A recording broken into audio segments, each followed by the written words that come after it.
Click.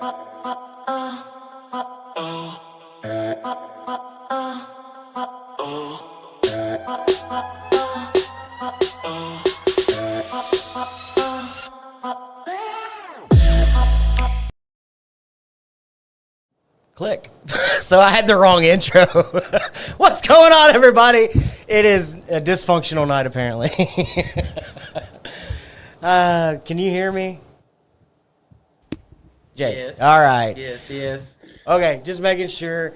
My bad, everybody. I had the wrong intro. I also had the Longhorn Liquor takeover intro. We are not inside of Longhorn Liquor, but free advertisement, I guess. Free advertisement Friday.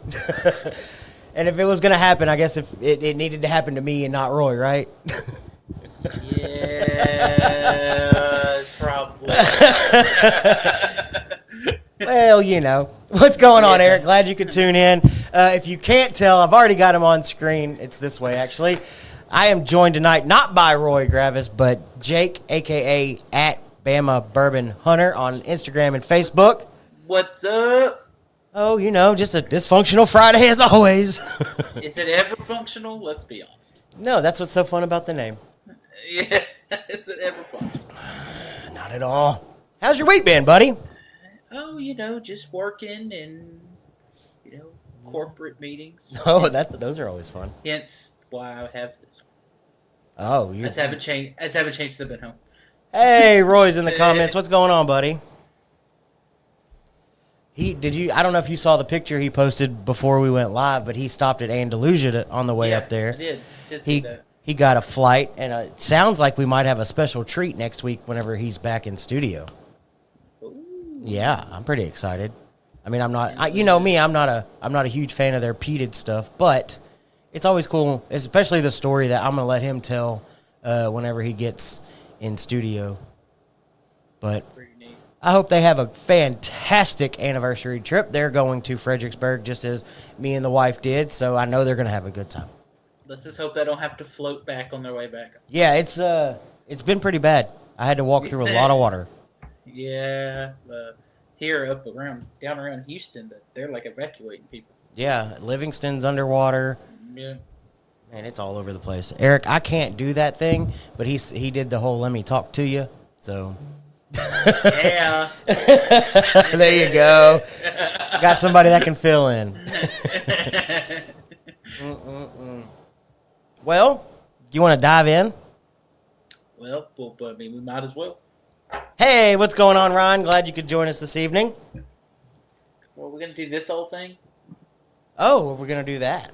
Yeah, we're going to do that old thing. It's like 3 days old. we gotta shout out somebody else first. Yes, first and foremost, in normal schedule fashion, I am doing a Heart of a Lion cigar.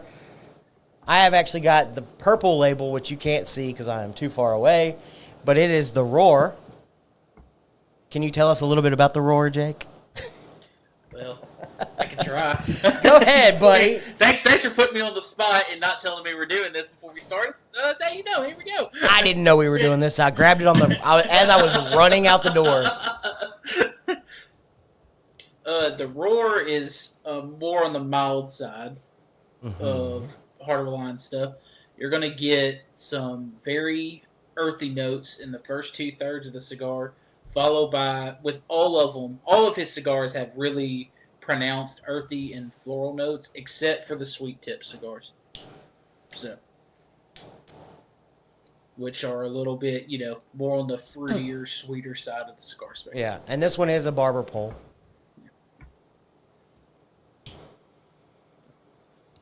Everything that Sean has is good, so there's really nothing bad to say. So, and don't forget. Exactly. I was about to go ahead. No, go ahead, buddy. Do your thing. And I hear there's like a discount code that we both have that people can get some money off of their order. Is that true? Who doesn't love to save money? If you don't love to save money, you don't belong on this. Yeah, exactly. But if you do go to Heart of a Lion Cigar, is it just cigars.com? Heart of a Lion Cigars? Heartofalioncigars.com. Yeah, heartofalioncigars.com. and use the promo code BBH10 or FUNKGENTS, FUNCGENTS. You can get 12% off your order today. Spend the minimum, and you also get free shipping. But wait, there's more. But Hey. all joking aside, go support Shawan and Heart of the Lion. They're doing good stuff. I hear that they're going to be at a location down in Southeast Texas in June. Mm-hmm. More to come on that. He's coming up on his 2-year anniversary. Really? Is Yeah. there something special for that too? Probably. Yeah. We're coming, and I think the whole idea behind it is we're coming up on our 2-year anniversary in this studio. Yeah. Since building it, so we're pretty excited.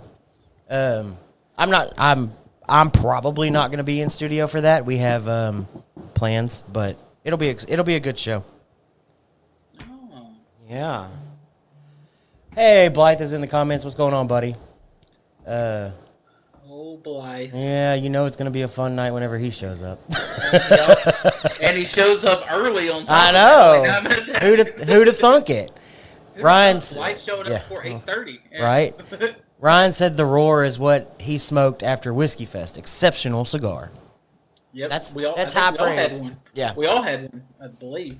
It's really good. And Eric, I am sorry for standing you up last night. I did not leave work till about 5:45, which has become the norm. But with month-end shit happens. How dare you? The sad part is he offered me free crawfish and beer, and you know.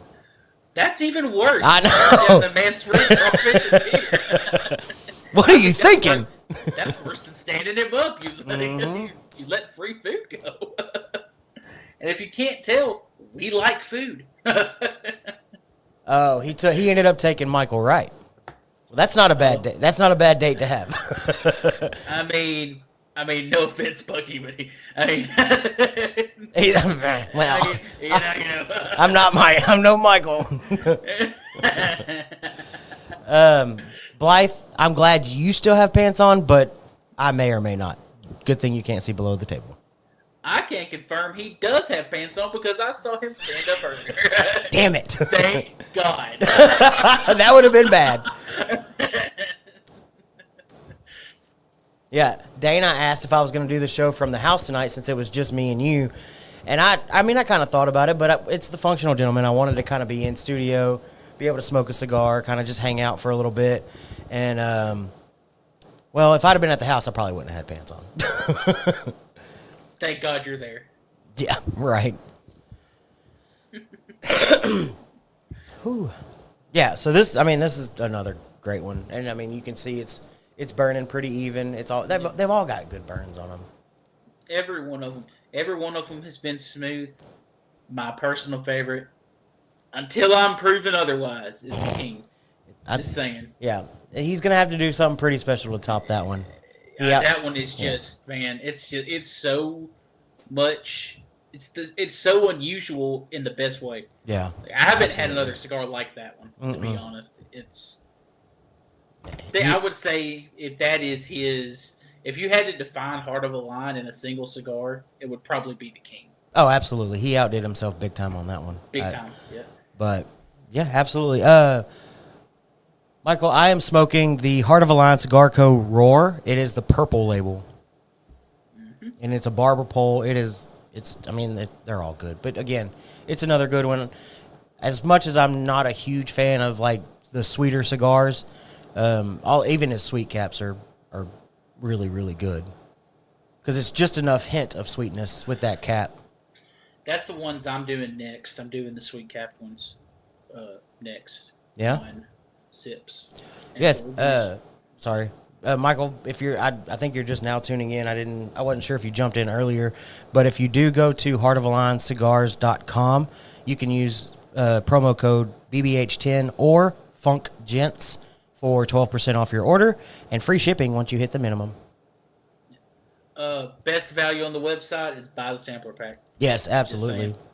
Best, especially with the 12% off. Yeah, because I think that gets you free shipping plus the 12% off. So I cannot confirm nor Deny that. Yeah, I'm not sure. I hadn't tried yet, but So, I do still need to make my. I'm not going to give anybody's hopes up on that one. I'm just going to say, I know it'll get you 12% off. That's all I Yeah, know. right. I know it gets you 12% off, but other than that, I'm not promising nothing. Don't Ryan- know nothing. Yeah, Don't. never. Ryan said not taking anything from the king. Perdermo 10-year Maduro is tied in my opinion. I haven't had that one, so Me neither. can't say. Look and say what I've had. And I've smoked 3 kings, and they've all been good. So Right? The one we got was not a mistake. No, definitely not. I do find it interesting, going off on a little bit of a tangent here. I know we No, go ahead. We'll talk about, but I do find it interesting, like me and Ryan were talking about last night on Sips, is that how much the whiskey you pair with a cigar can change your flavor profile that you get off of that cigar. Right. Like it's pretty crazy how much it can change. No, absolutely. Yeah, it absolutely can.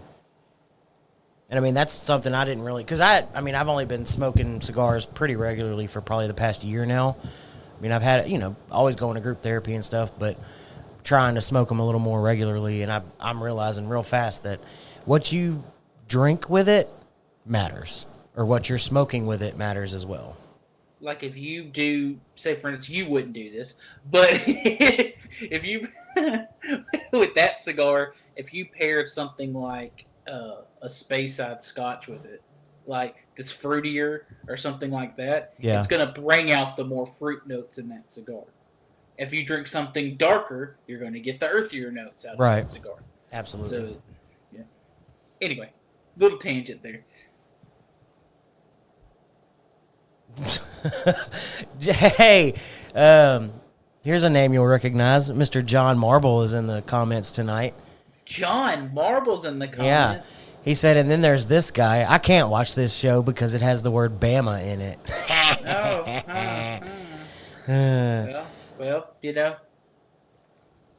I'm going to be quiet. Is it dark yet? It's not dark yet. Not yet. Not yet. Not yet. No, it's not dark yet. Yeah, Michael, absolutely. He said, I agree 100%. It's tough for me because they both are so good and one can rob from the other cigar whiskey pair.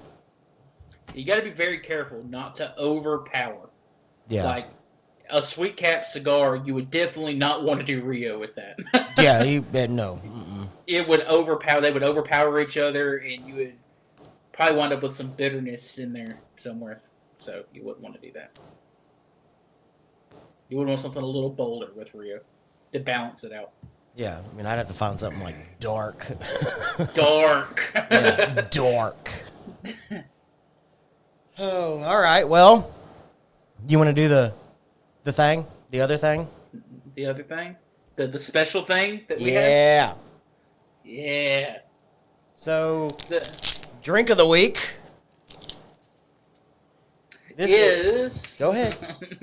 Is a Still Austin limited release Nancy's Pick for April 2024. This one was dumped on March 8th, 2024.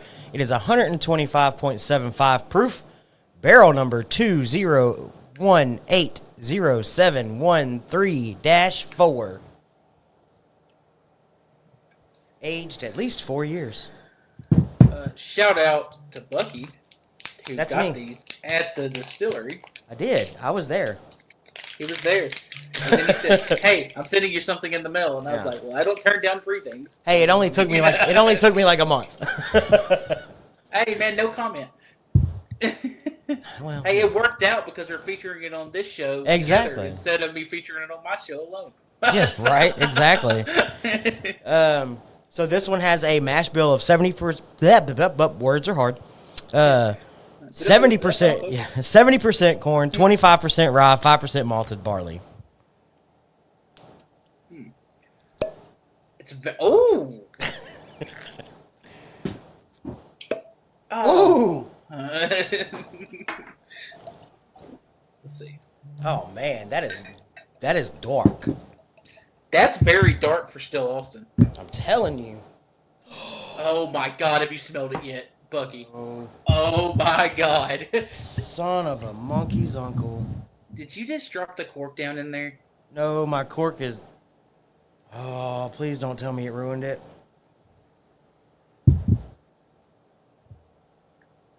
Mine's good. Mine's like. It looks like somebody took a razor blade and just went. Bah, bah, bah, bah, bah, bah. It's probably okay. It should be. I don't see any residue, so I think it's okay. I'm gonna have to, but I will probably have to replace that cork. Yeah, it's probably okay. I'm sure I've got an empty Still Austin bottle somewhere in my house. I've got 1,000 of these things. Yes. Um. Bucky, the nose. All right. I could live in that. Let's see. Holy moly. Oh, hello. Hello. How are you? Holy shnikes. Hey, Kev, the hall monitor's in the comments.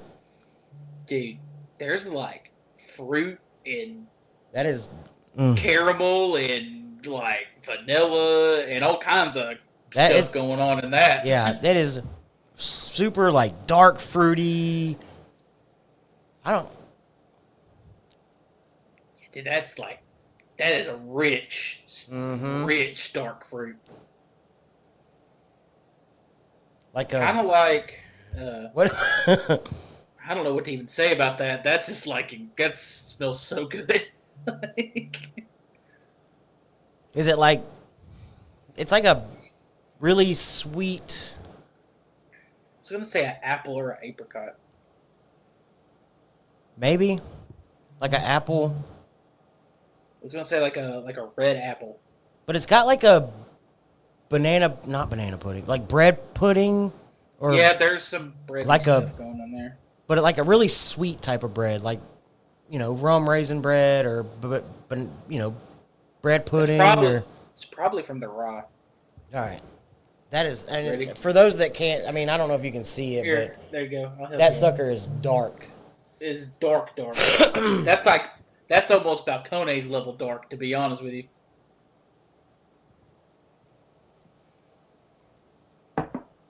Oh my God. Please, sir, may I have some more? Ryan is smoking I'm going to say this wrong, Crux Epicure. Send some. What's the name of the drink of the week is Still Austin Single Barrel Cast Strength Nancy's Pick from April 2024. It is a distillery only limited release. Yes. And for those that don't know, Nancy Fraley is an absolute legend in the industry. She is the master blender. Well, she's like a freelance master blender. But she is Still Austin's master blender, and she has the nickname The Nose just because, I mean, she's outstanding, and I would highly recommend trying anybody she blends for. Dude, I could bathe in this. Bro. You know what it reminds me of, Bucky? Take another sip. Well, let that sip sit. Take another sip of it, and tell me what whiskey it reminds you of.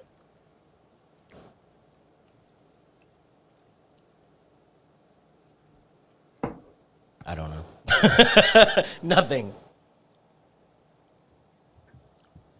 You know what I'm thinking? Go ahead. It's another Texas distillery. You talking about Garrison Brothers? Yes, it does. It does, though. You know what I was thinking? Like because I've kind of figured you were going Garrison Brothers with it. If I were to, it's almost somewhere between like a Guadalupe because of those dark fruit notes and like a hint of like bitter. I don't know if it's chocolate or molasses, but then there's also that, like it's punchy. It's punchy and it like leans toward like a baby cowboy. Yes. That's what it reminded me of. Like, it reminds me of a proof down cowboy. That's what it reminds me of.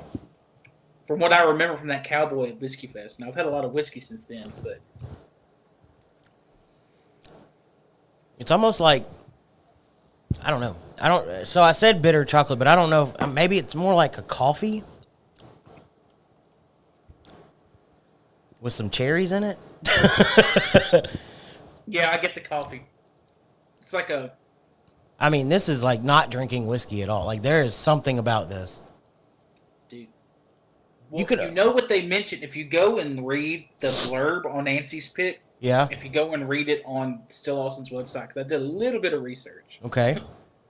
that they mention her mixing, she used her influence of mixing cognac for blending this pick, for making sure picking this pick out. There's definitely a cinnamon on the finish. Mm-hmm. An oak, of course, there's oakiness with it being the single barrel.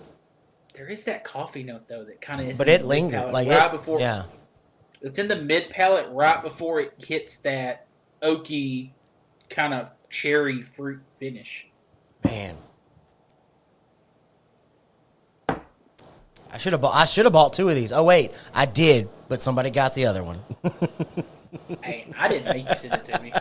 Yeah, look, I didn't ask. No, I know. I didn't ask. Oh, by the way, happy birthday! That's your birthday present this year. Oh, 6 months from now. Oh yeah. What was I supposed to do? I wasn't gonna get another one. I don't know if this is gonna make it to my birthday. I was gonna say probably not. That is the most. That's very. Dude, not on Still Austin profile. No, there is something very, very unique about that one. That is. Ryan McGee needs to try that one. Oh, he will. He will. That one, dude. That is. Oh. Man, I've had some really good whiskey lately. Like between you know what it kind of like. Just a hint. I don't know if you've ever had like the barrel aged rums. But it is almost like, but it's almost got a rum note. Like I don't know. There's something there it's mind blowing. Like I can't pick it all out. John says, also I have found a new love, which I know this is all about whiskey, but I am in love with White Russians. What's in a White Russian? Vodka and sweet stuff. Oh. So how does it work between y'all? Is there an infinity bottle sharing? But basically, and it's not an infinity bottle, but there is an infinity sample train. We shake hands a lot. Look, we try to be as. You got to take care of each other, man. Yeah, we try. Ryan said Nancy's. Oh, let me move this. Nancy's picks are always. Whoa, you're really loud over there, sir. Got the bottle, Ryan said Nancy's picks are always different than Still Austin normal. I'm starting to learn that because I had a sample of the one Ryan has at his house, and it was very different as well. Bucky, do you want me to read off what the finish says? And this is where we're getting this coffee from. We're almost dead on. Really? But here's what the tasting notes are. Okay. From Nancy Fraley. Aged rum. Ha! Yeah, aged rum, tropical fruit, toasted coconut for the nose. Okay. See, I went dark fruit, not tropical fruit. But yeah. So the palate is pineapple upside down cake, chocolate covered espresso beans, candied cherries, brown baking spice, and then the finish is coffee cake, cigar box, dates, and thick syrup. interesting. We were in the ballpark on that one without even reading the tasting notes. For what it's worth, I don't have my hang tag anymore, so I could not read those. and I'm blind, so there's no way I can read that across the table. Oh, blind ass. Blind ass. Oh. Eric, you're always welcome to be on Never mind. I was gonna take that the wrong way. It's not dark yet. Eric asked Eric asked how do I get in on that train? I was gonna say, well, Eric, we'll run a train anytime, but that seemed a little inappropriate. John, Eric, I'm sure there's ways. There's ways, Eric. Oh, absolutely. John, we will absolutely have you in studio anytime soon. Just let us know. You know where to find us. But absolutely, John said he'll come guest produce soon if y'all still have me. Whiskey Fest January.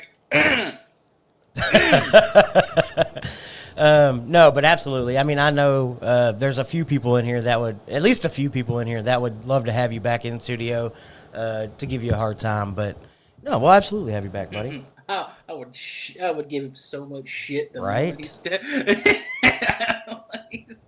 From the moment I showed up and he was here, I would start handing him shots of whiskey and be like, "Sorry, bud, you missed a lot of shows." I'll be sure to send a sample of papers for him. That 128 proofer just a. Yeah. Eric said nothing good happens in January, Jake. Except me. I show up in January. Ooh. Dude, unless Eric doesn't want me there, I mean, I can stay at home. Aw, sad face. Yeah, it's fine. I can stay at home. Our Alabama asses will stay here. Our Alabama asses. It's fine. It's fine. Everything's fine. I won't come where I'm not wanted. I didn't say it for what it's worth. On next month, everything happens. You have to come now. Well, here's the problem. I can't. Yeah, there's like jobs and stuff. Trying to save so I can stay a long time. Yeah, it would be really great if you could stay for more than like a day and a half. We're planning on it. I hope so. We're planning on it. Because we had all these big plans, and then all of a sudden it was like, holy shit, there's a lot to do in like 48 hours. We've talked about it, and the plan is to stay is longer than last time. Good. That's why I'm saving 45 hours of John said maybe stay forever. If money wasn't a thing. Right. There's that thing. There's that thing called money and jobs. And right. Houses. Even if I could do this full time from anywhere, hey, I could be able to live anywhere in the United States. Dude, I'm going to have to That's goals. Yeah. I'm going to have to be careful with that bottle because I'm already done with my glass. Like, that's... It is. That is, man, and for real, some of the bottles I've gotten lately. Yeah. And it's like that. Okay, so you've come out and said the Booker's is probably your favorite that you've gotten to date. Probably number one or number two. I mean, Bama Booker's, they're kind of like... So where would you slot this one in? Is it right behind those two? Is there something else in front of it? I think it's above Balmaria, to be really honest. I think I'd agree with that. But I would say Booker's than the Balmaria. That Booker's is... Okay, if we're getting technical, just to be honest, because I don't have the bottle, but I had a sample. The best whiskey I've had to date was Laguna Madre. That's not fair. That's a whole different tier.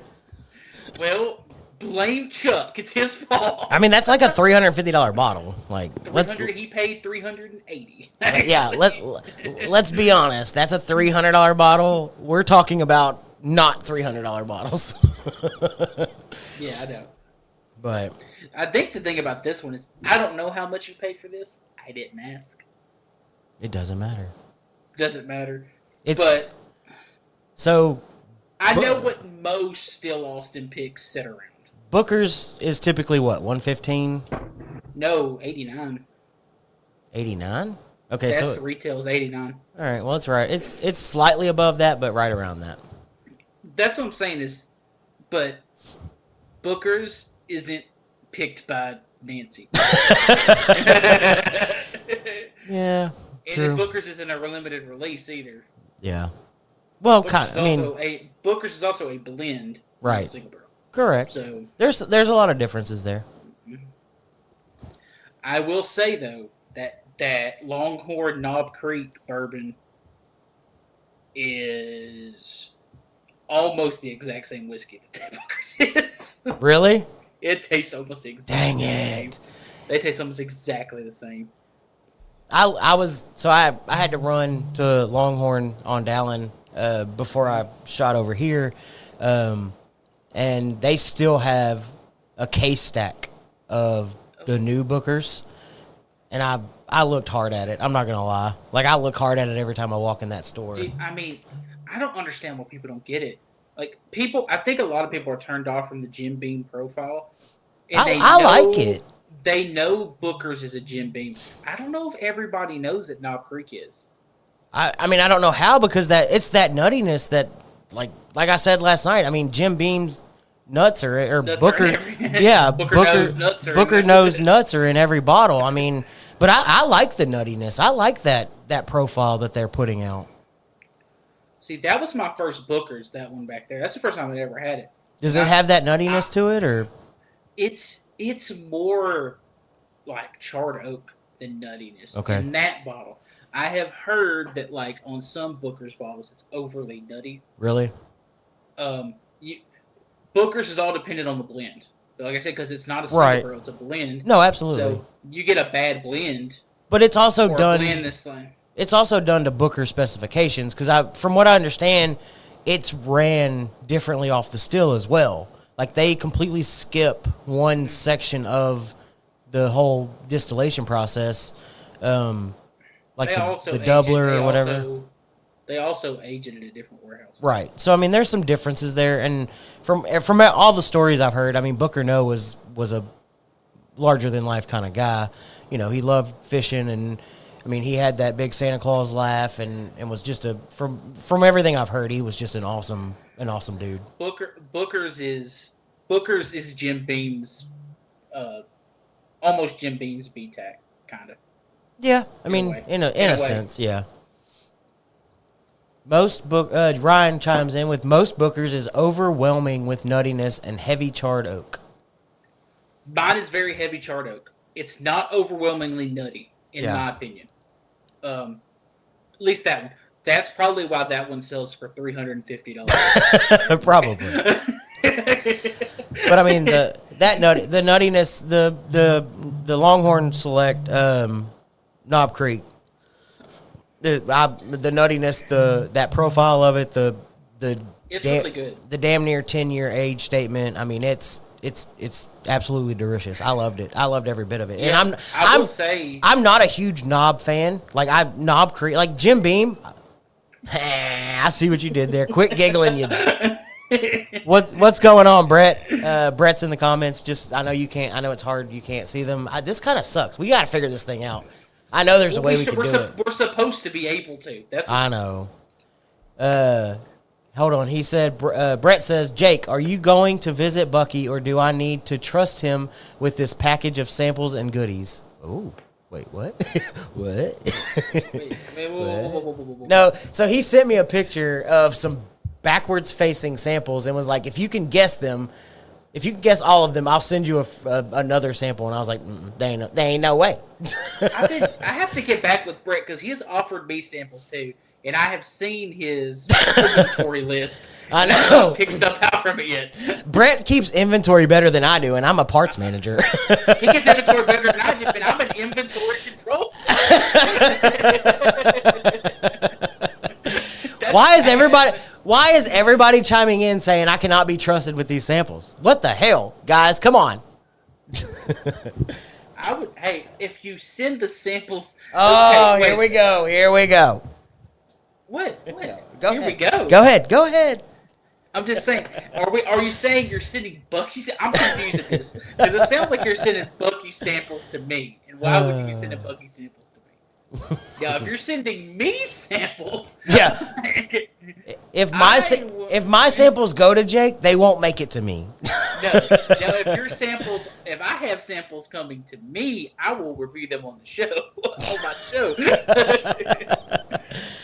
I have a little bit of a backlog right now, though. Yeah. So. Hey, I need you to be able to knock out single malt May. Oh, well, we're going to do. John, it is Gentleman After Dark, so yes. John said, so in the past 2 minutes, I have heard the word nut and knob. How long did you produce their show and you're surprised?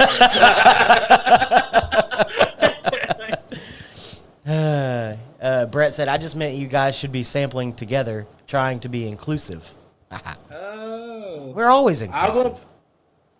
That could be. Anyway. Anyway. Gonna leave that alone. I shared.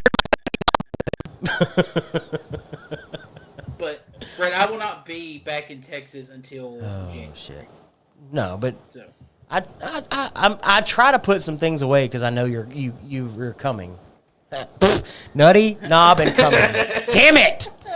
I am not doing good. I try to put some things away because I know. And scene. Screenshot, audiogram. Let's not do that. Blythe said, "Pants off." Gentlemen After Dark. Oh, we knew it was going to develop into this at some point. What happened? That's a little earlier than usual. We didn't even make it 45 minutes. John said that's why I was there to keep them on the level. It never worked. No, it didn't, John. I thought Jake was coming in the fall. I think that got pushed back, if I'm not mistaken. We decided to wait until January so that we could stay longer for Whiskey Fest. That way we only have to fly in once, rent a car once. Oh. Don't have to do it twice. I'm so sorry, Brett. Good evening. This show is not meant for children. If you have children in the room, please remove them. I apologize. Brett said, my 3-year-old just heard you say damn it and screamed out, damn it. I apologize, bud. Do we need to get a not safe for work sticker to put on the NSFW. parental advisor I need alert. to put it up in the corner. PG, rated R. We're going to get a rated D for delicious. Yeah. My bad, dog. Eric said, can we talk about the train now? No! All right, Thomas, calm down over there. Wait till the next time I see Eric. That's his new nickname. Thomas the Train. Dude. Let me get your phone number. I'll tell you what your profile pic's going to be. I think I can. I think you did. Chuck, you can't be sending me pictures like that in the middle of a show. Do you not have a viewer discretion? No, we do not. Viewer discretion is advised. Functional Gentleman, especially after dark, is not suitable for children. Okay, I'm going to go ahead and say this right now. Anybody in here that knows either one of us, you should know better. You should know better than to have your children anywhere near earshot of what's being said over here. You used to. No, well, that was a long time ago, John. That was whenever we were part of the other group. Ever since we took over as just the Functional Gentleman by ourselves, we haven't had that viewer discretion. I don't know if we need to put it back on or not. Oh, man. Blythe said, choo-choo, mother...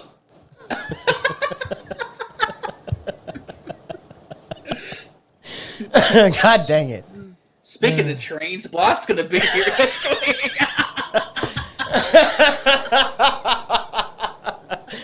Oh, yeah. Blythe said you're taking him shopping, and I said, oh, that's cute. Y'all are going to look so adorable in y'all's matching shirts with your recyclable shopping bags. Don't you dare California my Alabama. Oh, John, I missed those days. John said until we started screaming out shit at the beginning of the show. It's been a while since anybody just started the show by shit. Eric Bernard. Whoa! I just forgot. I just forgot to say words. Nancy's hitting me in the feels over here.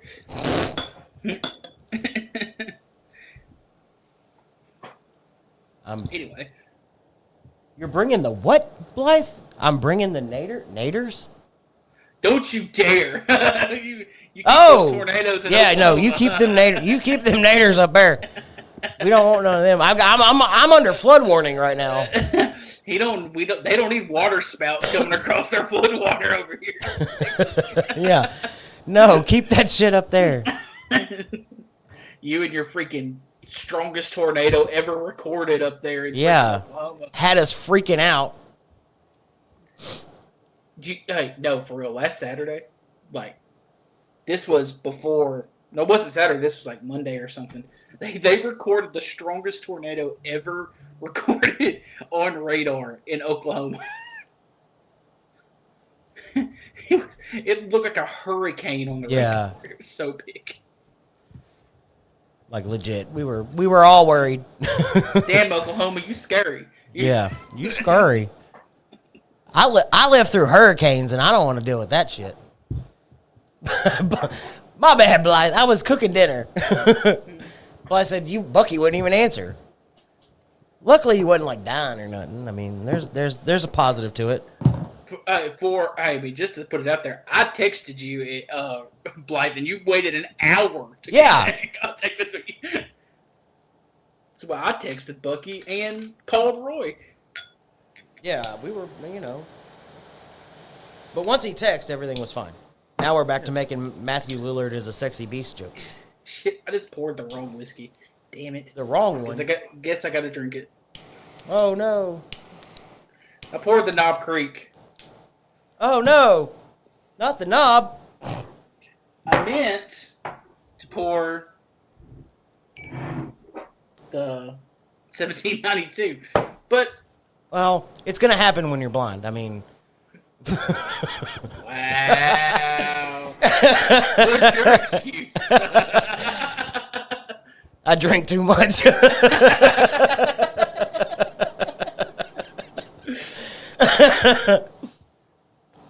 That's so funny.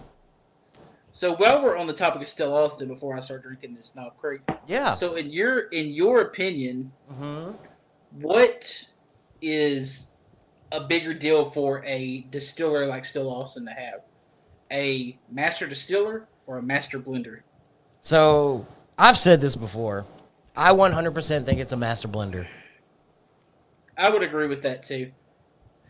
Because a blender, like, you're entrusting them that they're going to present a product that is market ready.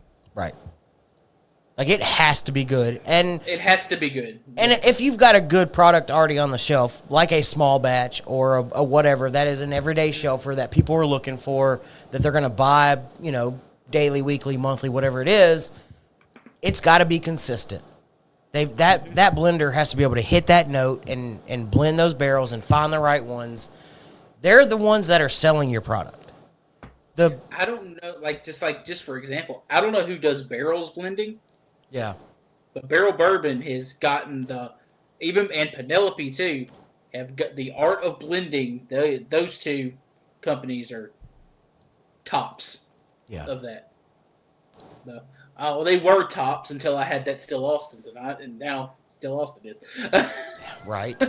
So, in that same breath, here's my thought, and feel free to chime in whenever, with whatever you feel like, but with the way distilleries have gone, and with all of the automation in distilling, everything, you boop, beep, beep, boop, boop, boop, and it just does its thing. A master distiller has almost become a public figure. Like, they're at tastings, they're at these festivals, they're at the golf tournament that you're sponsoring. They're all over the place. They're on social media. Like, they want that to be the face of the distillery. So is the master distillery... Well, the one caveat I would say to that, I would say in established brands, that's true. Like Donnis Todd.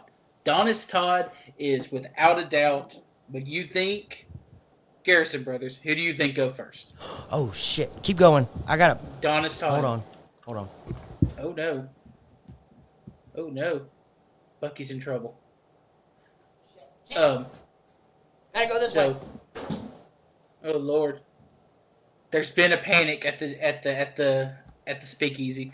What I'm saying is Donis Todd. When you think of Garrison Brothers, you're thinking Donis Todd because he is the face of that brand.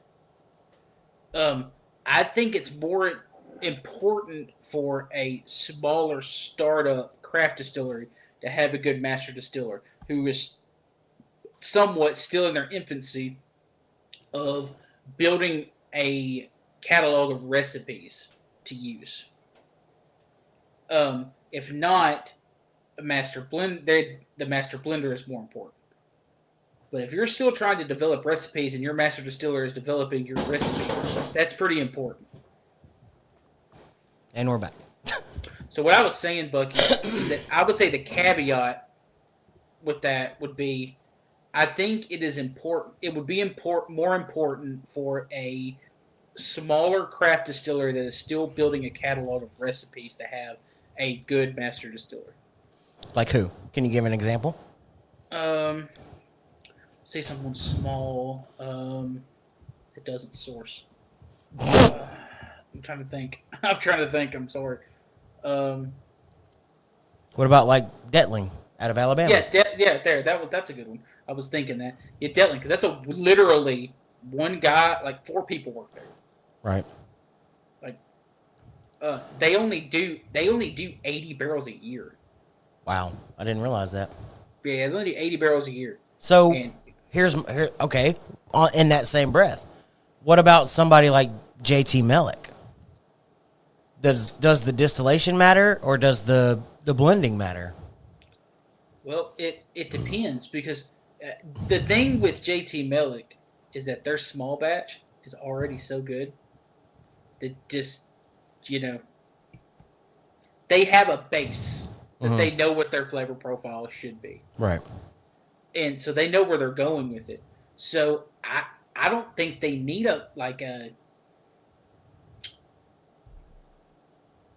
don't think they would need to bring in somebody like that. You know what I'm saying? Like, it's a family operation too. So it's like you want to keep it like that as much as you can. Right.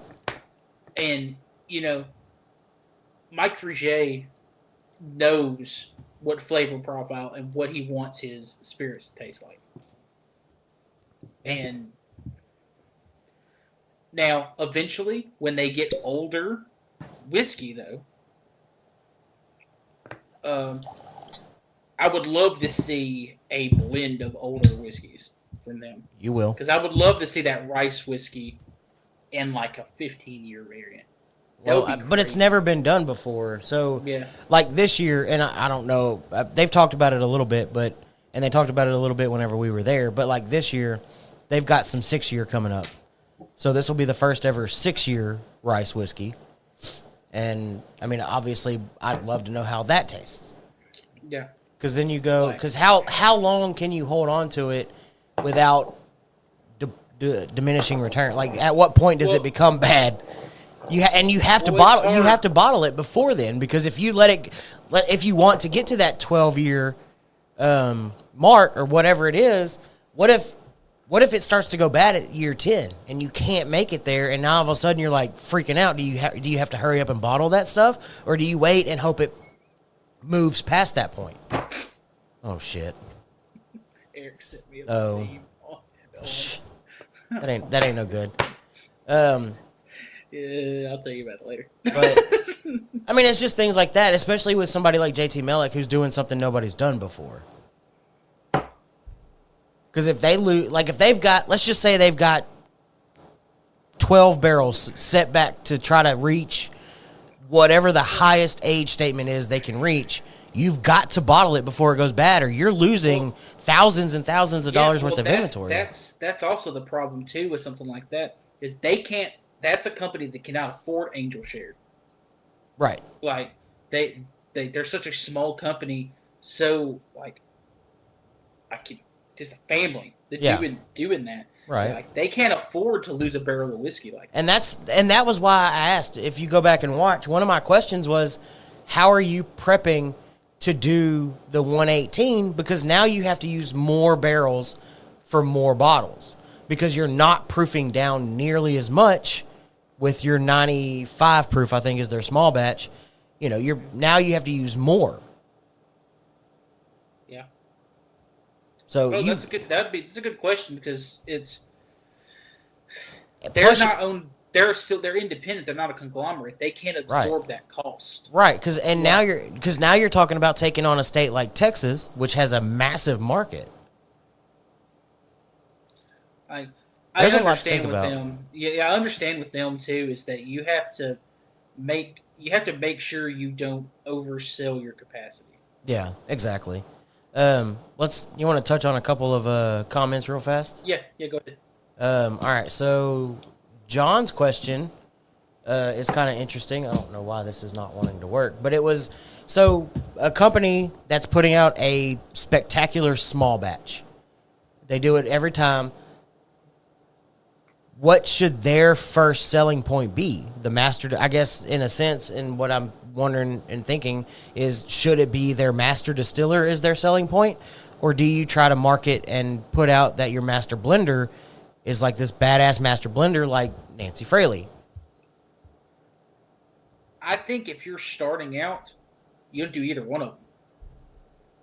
Think you make sure your whiskey's good. You understand what I'm saying? Like, yeah.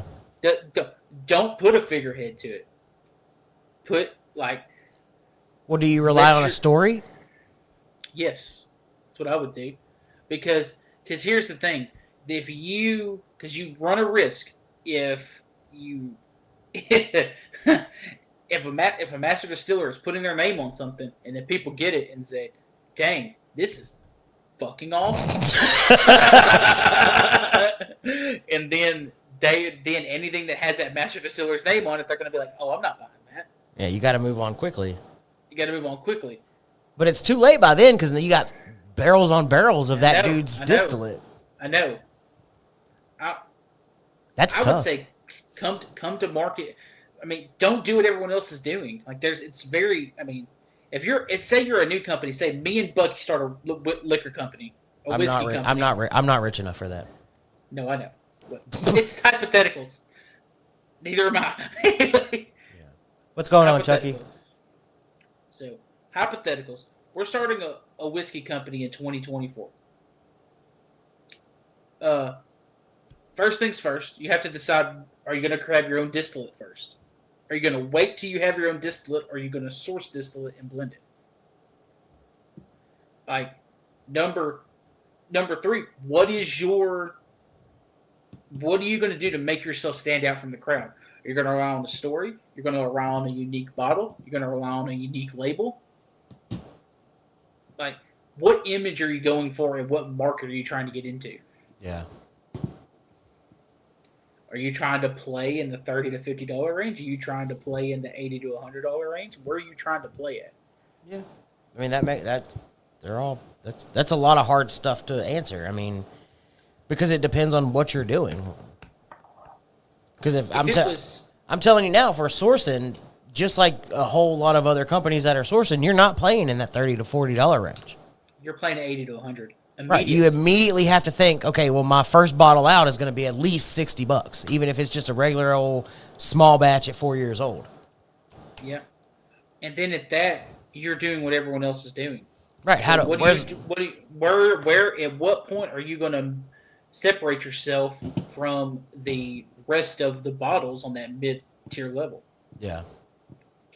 I mean, if it was me and I was coming out with a new whiskey and I'm trying to play in a certain range, I make sure that my mash bill is unique from what anybody else is doing. Because you have to find something to differentiate. Yes, to make yourself, to make yourself be different from everything else. Yeah. And it's hard to say, "Oh, I'm going to create a cool bottle." There's only so many ways you can create a bottle. Right. I mean, before somebody thinks it's just a gimmick. Well, and I mean, and I think a little bit of it has to do with it, in your hypothetical, even how much capital do you have and how long can you survive if you don't go the source route how long can you survive and not go under while you wait for your whiskey to age to the point that you really like it? In the competitive market that it is now, if you're starting a brand new whiskey company, you almost have to source, or you have to have someone that's contract distilling for you. And that's, I think that, I mean, I would be more willing to go that route. Like, I would find a company that I can contract distill through until I can get to that point. And then if you're using one of their mash bills, they likely already have whiskey in a warehouse somewhere that you can put to market. Which then I can, once my stuff ages, I can blend that and make continue to make my profile the way I want it. Mm-hmm. Couple more questions. Deep conversation on that one. No, absolutely. I mean, there's a lot that goes into it. It's a huge thought process type thing. John said, I will say it was because of this show that I actually tried Melick. Thank you. Hashtag Melick Mafia. We everywhere. Yeah. Chucky said, sipping on Melick right now. Awesome. I love him. I do. I just love JT Melick. I know this show is more still Austin based, but we'll talk about that Longhorn JT Melick pick in just a minute. Oh my gosh. I wish I would have brought mine. God almighty. Ryan, to answer your question, he said, Bucky, are they running out of warehouse space to age? Yes, it is running out fast. But they do have plans to build more warehouses. I think they're trying to more or less call it a barn, not a rick house, because they do palletize, which there's no scientific backing of anything of any differentiation with whether you palletize or traditional rick house style. So if you want to palletize. I'm all for it. But yes, they are planning on building more storage. Let's see. So Kikori technically makes a rice whiskey.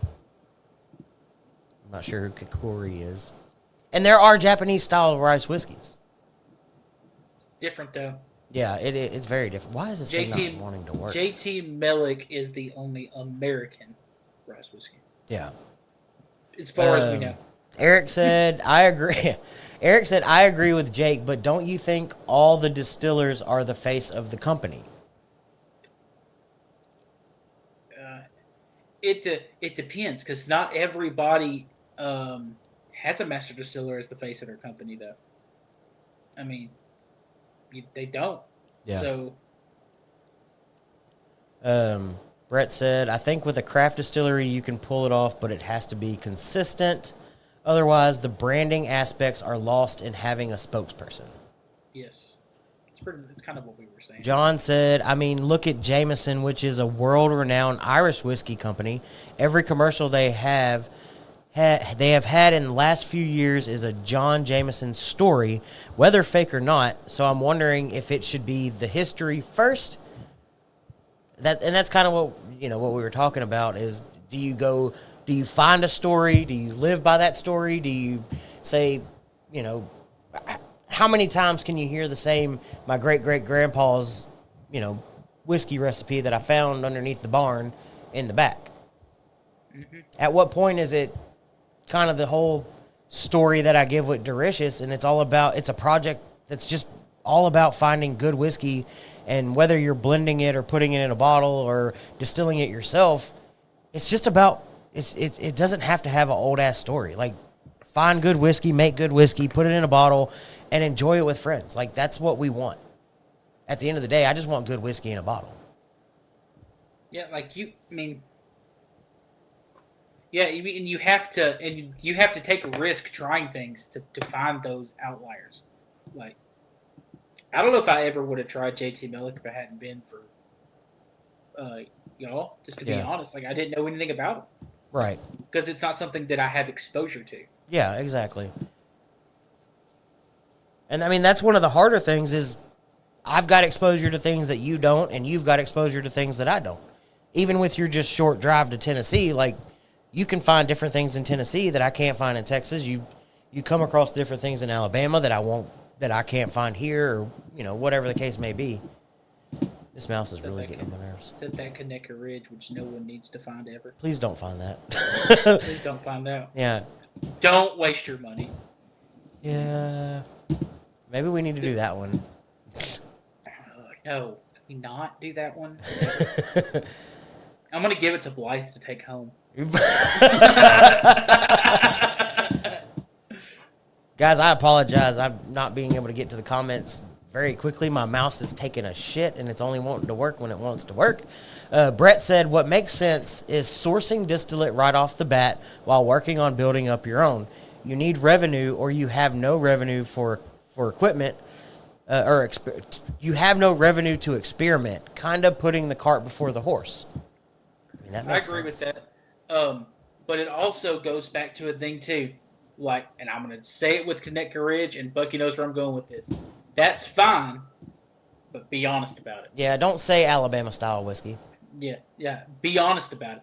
There's nothing wrong with sourcing. I guarantee you your favorite craft distillery is sourced whiskey. I guarantee you they have. All right. You're more than welcome to keep going. If you want to go on a rant, Weller Millennium. I'm not. No. You're going to stay on the mic for that. Weller. Bucky's break. I assume Bucky is breaking the stick. I can't see your comments. I'm sorry. Let me see if I can pull them up on Facebook so I can actually answer some things. Eric Bernard, your post that you sent me was absolutely hilarious.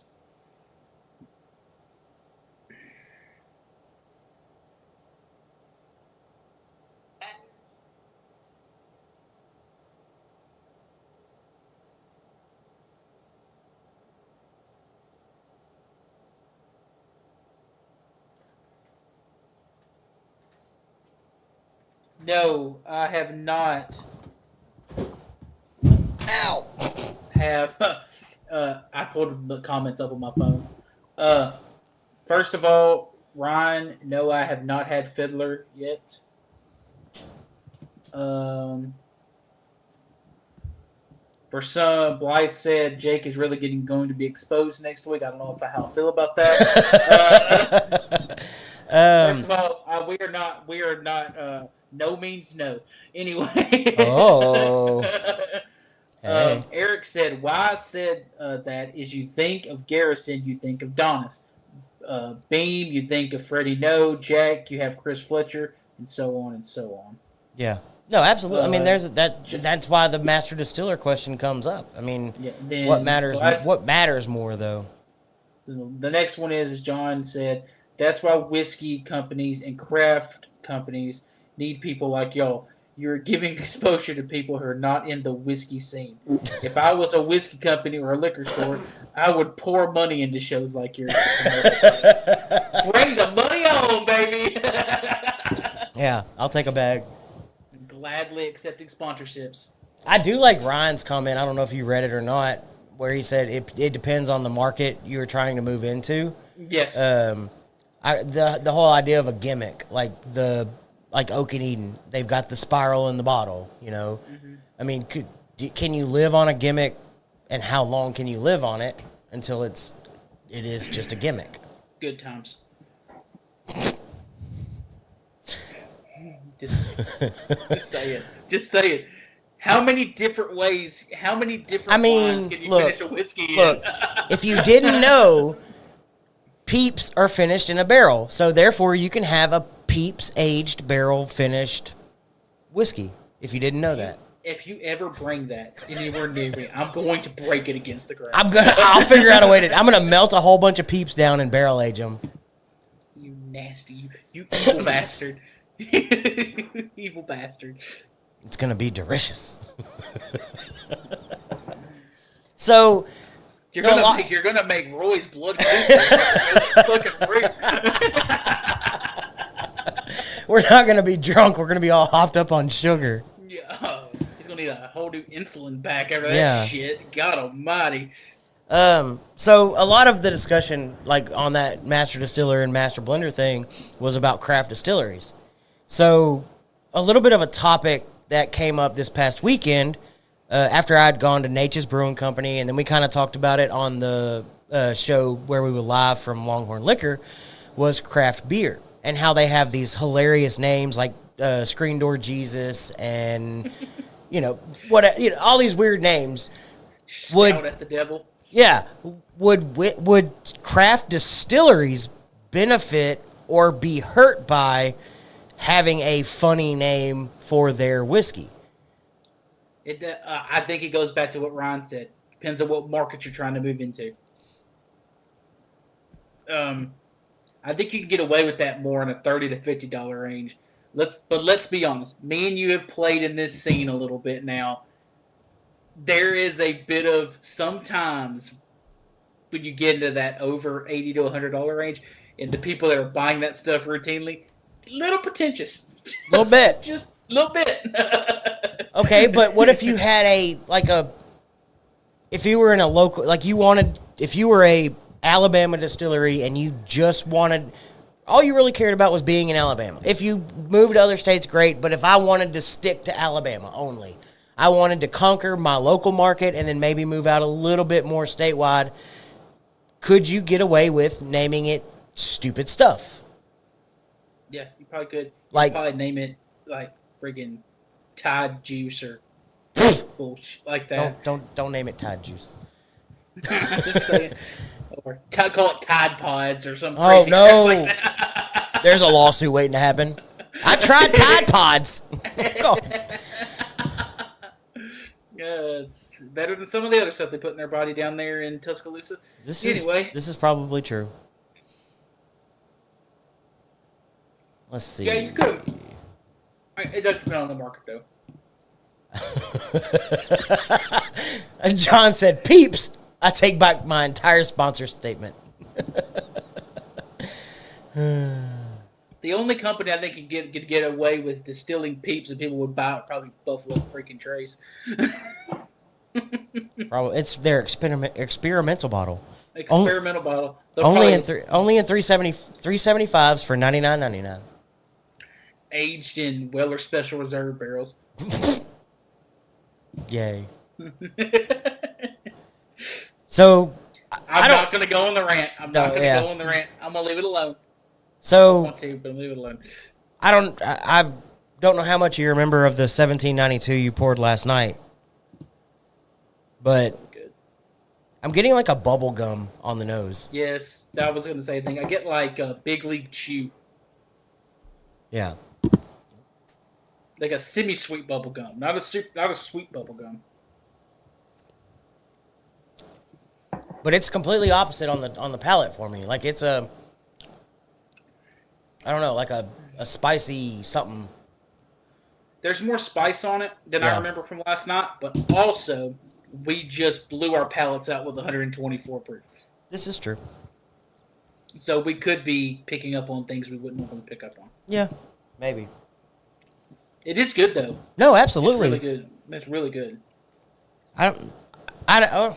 I'd have to try them side by side, and I didn't bring it. But I also have the foolproof Longhorn pick, so I'd be kind of curious of how they compare side by side as far as palate.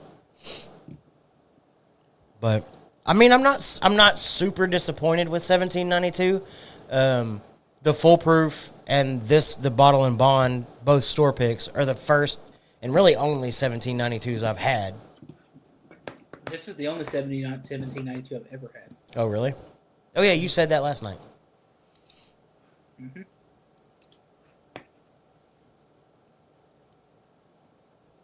Blythe, I missed that. I can't scroll and it's killing me. So Weller Millennium. Brett. Okay, so back on the naming thing. Brett said you can pull it off with beer brands because it takes no time at all to distill several batches. Ryan said 3 Peckered Billy Goat coffee. I bought a bag just for the name. So I mean, can you do it like coffee? Like I have Monkey Cult coffee, 3 Peckered Billy Goat coffee. I mean, beer brands. Beer does it all the time. Journeyman Distillery does have it. You got Corset Whips and Whiskey. Yeah, and I don't know all of them, but there are some other kind of weird ones there. Yeah, I can't remember all of them. Kev would know more than we would. And yeah, I mean, like the way we describe Knob Creek or Jim Beam products. We say it's nutty. John makes a good point. He said, no, because if I created a whiskey called Nut in a Jar and people like it and keep buying it, then I'm good. The taste is what matters. But yeah, but you gotta draw people to that bottle to pick it up, though. That's the problem. Right. I mean, do our whiskey drinkers above buying bottles that are named Nut in a Jar or... Would you be more apt to buy it if it was between 30 and 50 as opposed to 80 and 100? I think if you have a gimmicky, I think if you have a gimmicky name, you've got to be in that like $20 to $30 range. Yeah, I wouldn't say any more than 40, probably. Maybe. More than 40. Unless you're just going after like that a completely different demographic, because there, like you said, there's a lot of whiskey drinkers that are, let's face it, they want the pricey stuff and they want to feel special, right? Like you. But you've. I'm not pretentious either, though. But look at the crowds you have whenever you think about the whiskey market. You know, it's Elijah Craig with golf, and golf is not always the most rowdy and crazy crowd. Whereas Harrison Brothers even getting there with golf now, too. Right? Yeah, I saw that. But beer drinkers, you know, that's you're crazy. It don't matter, right? It doesn't matter. Not Woodford Reserve with the Kentucky Derby this weekend. That's, you know, big hats and fancy suits. You know, you can't be Woodford Reserve and come out with horsecock because it's big and bold and it'll stuff you full. I mean, you can't. What the fuck? You can't do that if you're Woodford Reserve. I mean, I would love to see it. Oh, absolutely. Put that on a bottle. What are you going to put on that bottle? I'm just saying. Jesus. But chicken cock, would you consider that a funny name, or is that just like, do people just accept it because it's kind of a double entendre though. Chicken cock. Yeah. Back to the Weller aged in, or Buffalo Trace aged in peeps. He said, call it Weller Easter Reserve. Oh, right in time for the resurrection. John, that's a good question. Why do you buy celebrity bottles? I don't. I don't. I will not say I'll keep my opinion to myself on that. That's another product from Buffalo Trace again that I won't touch on. That's a celebrity bottle. Leave that one alone. Shit. Which one are you ever talking about? I don't know.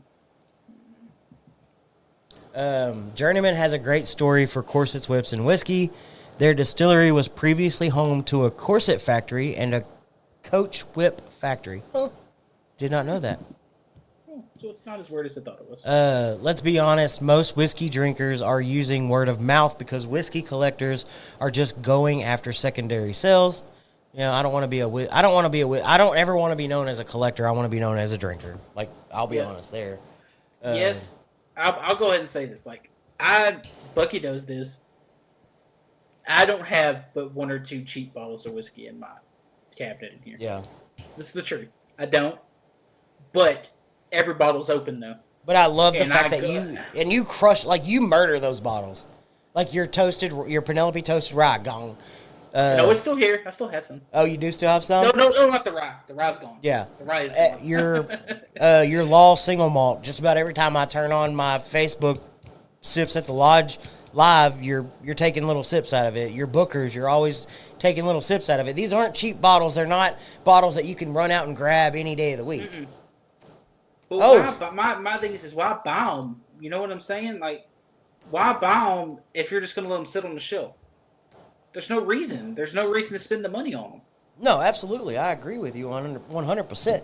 That's why all of my so I'll admit it. I mean, I have a lot of bottles on my shelf, but I've got some cheaper bottles that aren't even opened yet. Like I haven't gotten to, and that they're not anything special. They're just unopened that I haven't gotten around to. Like I've got a Johnny Drum sitting on my shelf. It's not a special bottle. It's just Johnny Drum, the gold label, whatever they want to call it, with the red writing. I mean, it's not a special bottle. I just hadn't gotten around to opening it yet. But I've got a lot of bottles that are open. Cheapest bottle I have in there is Green River. If I can scroll, if it'll let me scroll, I'll continue to read comments. But I do have a picture to send you, Jake, if you want to peek down at your phone. My phone's right here beside me. If I need to, Bucky, I'll plug my phone up and I can, because it is absolutely like this. The mouse is actually absolutely fucking gone. It won't move. If you need another bottle of that, there is plenty.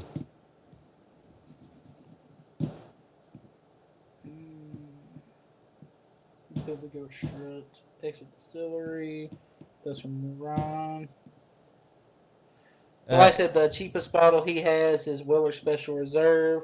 I've got one of those. The cheapest bottle I have is that Evan Williams Bottled in Bond that I posted the other night in my Back to Basics series. That's what, a $16 bottle after tax?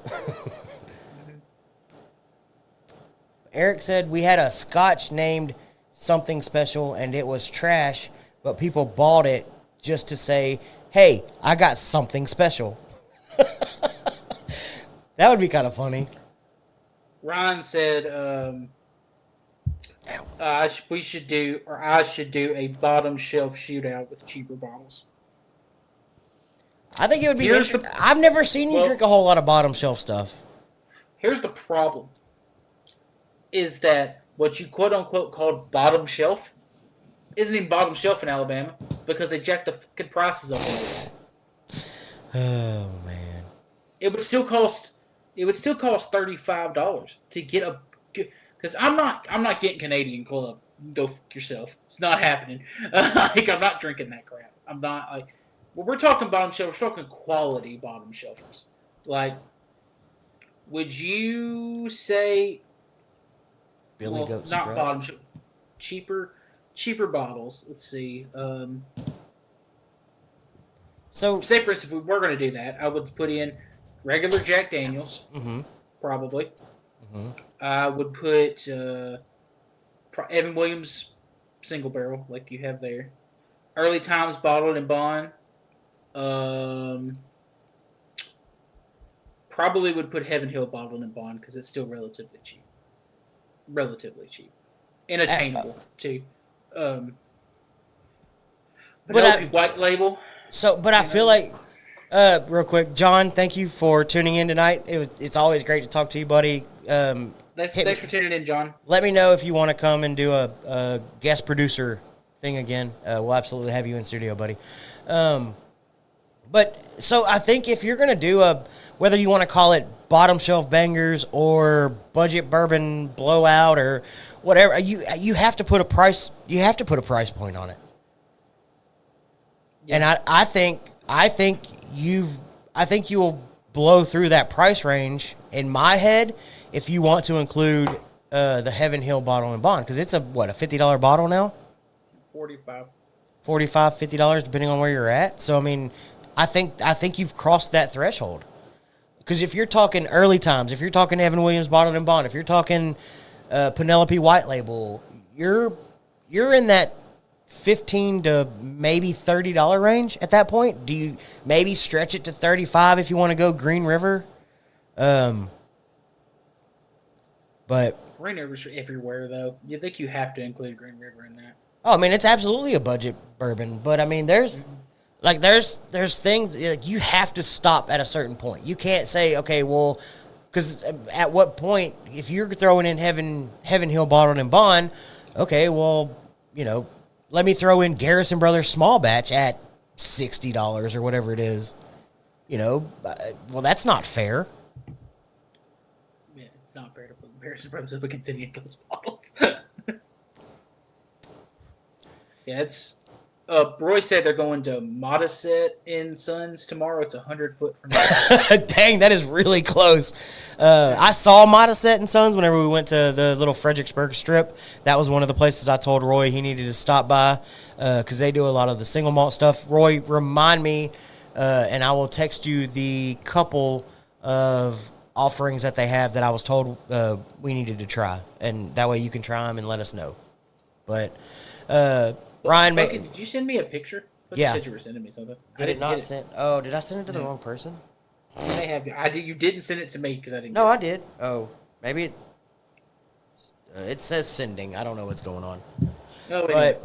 But so like Ryan says, Old Granddad, the Old Granddad bottled in bond, I think is a great one. Evan Williams, Bardstown Bourbon, Jim Beam White Label, Four Roses Gold Label. You have to, Blythe said you have to cap budget at 35 or 40. Like, you have to find that stopping point.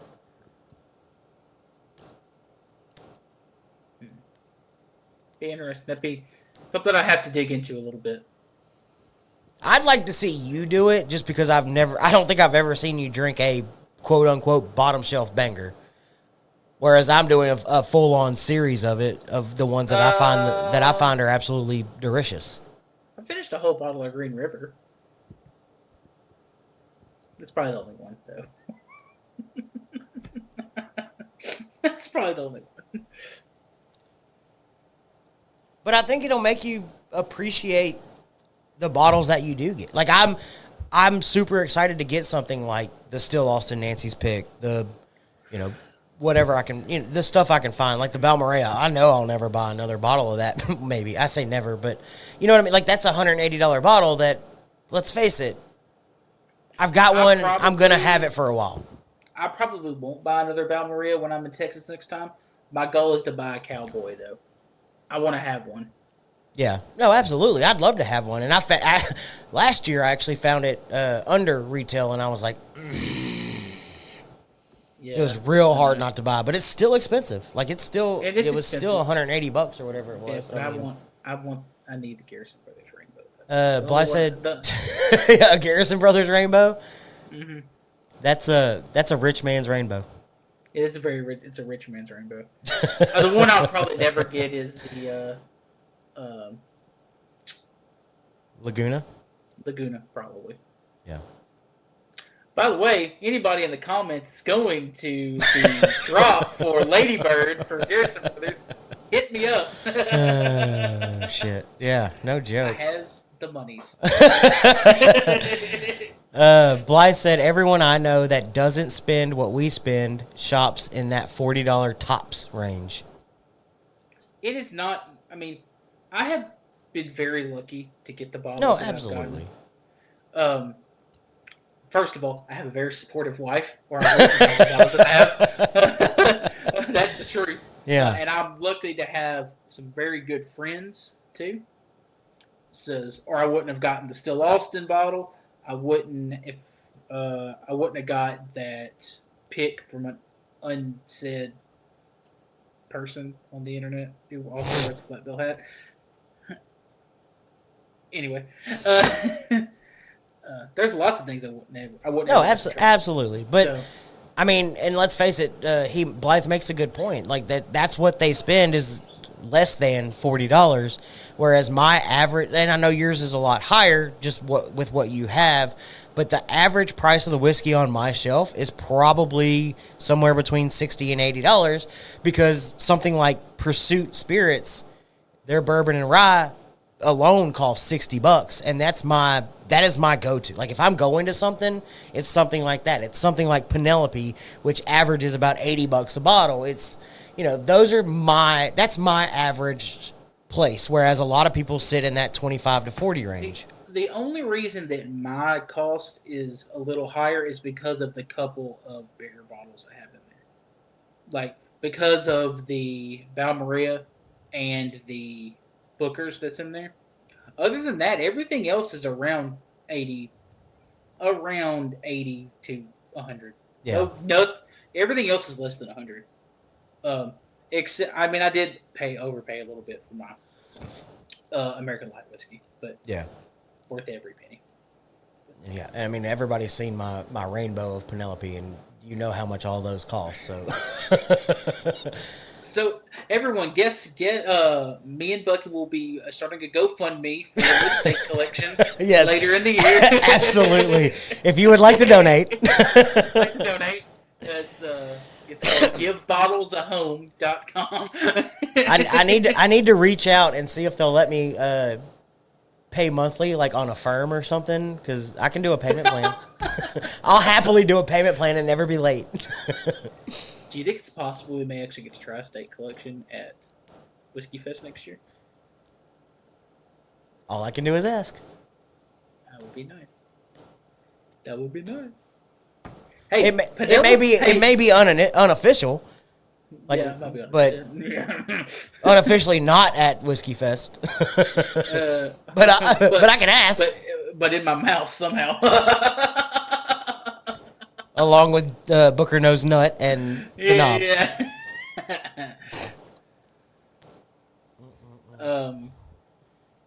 I need to reach out to Penelope. Ryan said in 2022.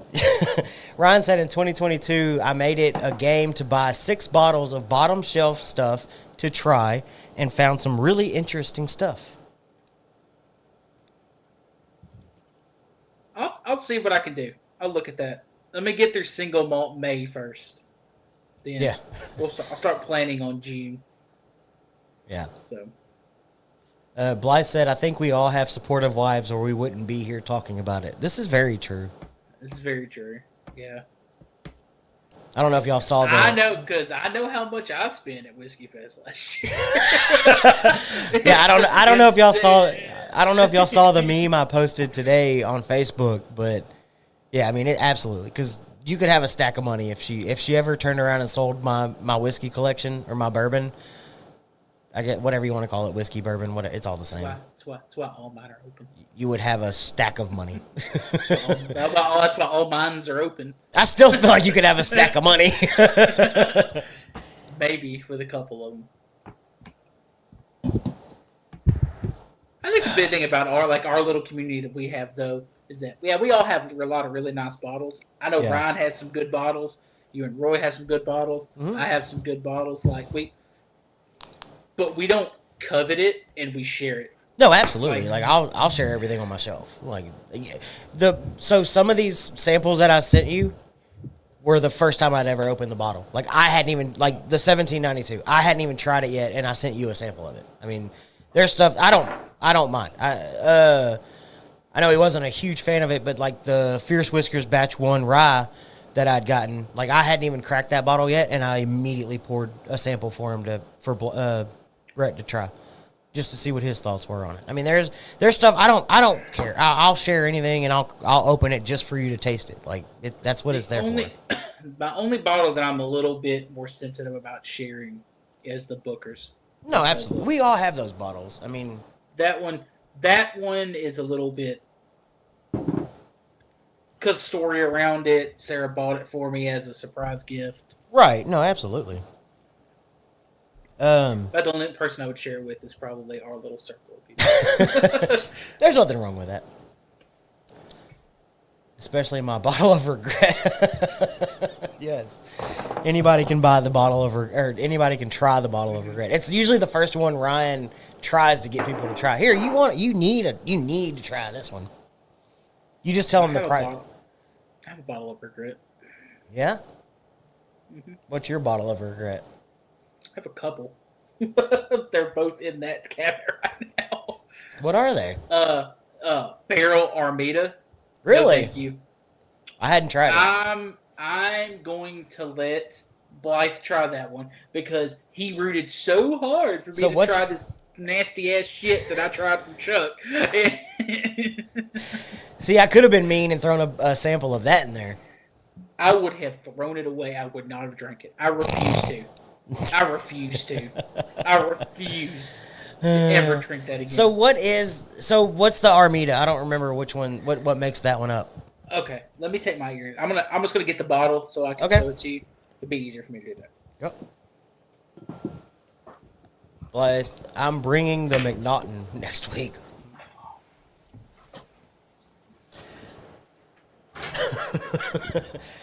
Yeah, I mean, there's some bad bottles out there. Like, let's face it, everybody's got a bottle that they were like, why did I buy this one? But you find something like Whistle Pig, Boss Hog, whether it's like hey, don't cuss on this show. Like something like Whistle Pig, Boss Hog. You find like that the one with the 10-year, the 12-year. Boss Hog is like one of those things. It sounds super cool. Whistle Pig has like this whole cool, bottling process, and some of their names are kind of cool. You buy it, and it's your bottle of regret all of a sudden because it's no good. It's not any good. All right, what you got on Armida? Hey, I just got that picture. Oh, okay. Finally. We'll talk after the show. Depends on if I buy anything tomorrow. Yeah, just let me know. If I buy anything tomorrow.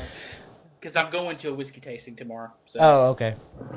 For a store pick. Ah. And Barana. Anyway. They also may have Rio. Oh. I will keep you abreast on that, too. You have my number, sir. Yes. Okay, so Armida, so just so you know, this was not, you can see from the bottle, this was not, I took one sip. Right, you've tried. That I didn't like. I have given this bottle as much of a chance as I possibly can. Absolutely. Okay, so this bottle, Armida, is a marriage of bourbon whiskeys finished separately in rum pear, brandy, Sicilian Amaro cask. This, God bless. This limited blend highlights the orchard from fruit and exotic spice. And it's just not for you.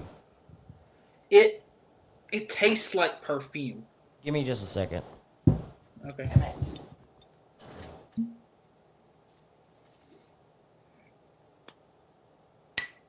Yeah, this is very interesting.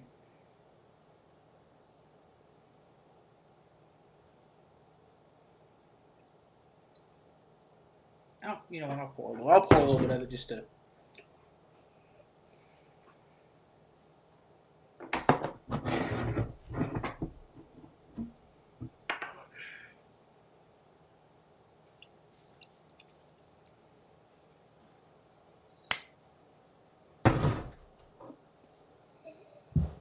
So I poured a little bit. Yeah. We're gonna see because I haven't had it in a while, because I just don't like it. It kind of tastes like perfume. Perfume. From what I remember, so it's more like a cocktail than a whiskey. Well, I mean, I think pear brandy would probably give it some of that weird flavor. It's very musty. From what I remember, yeah, like. You know how you get that stringent notes from like the sherry on Scotch? Yeah. That's how I get the same thing on this. Interesting.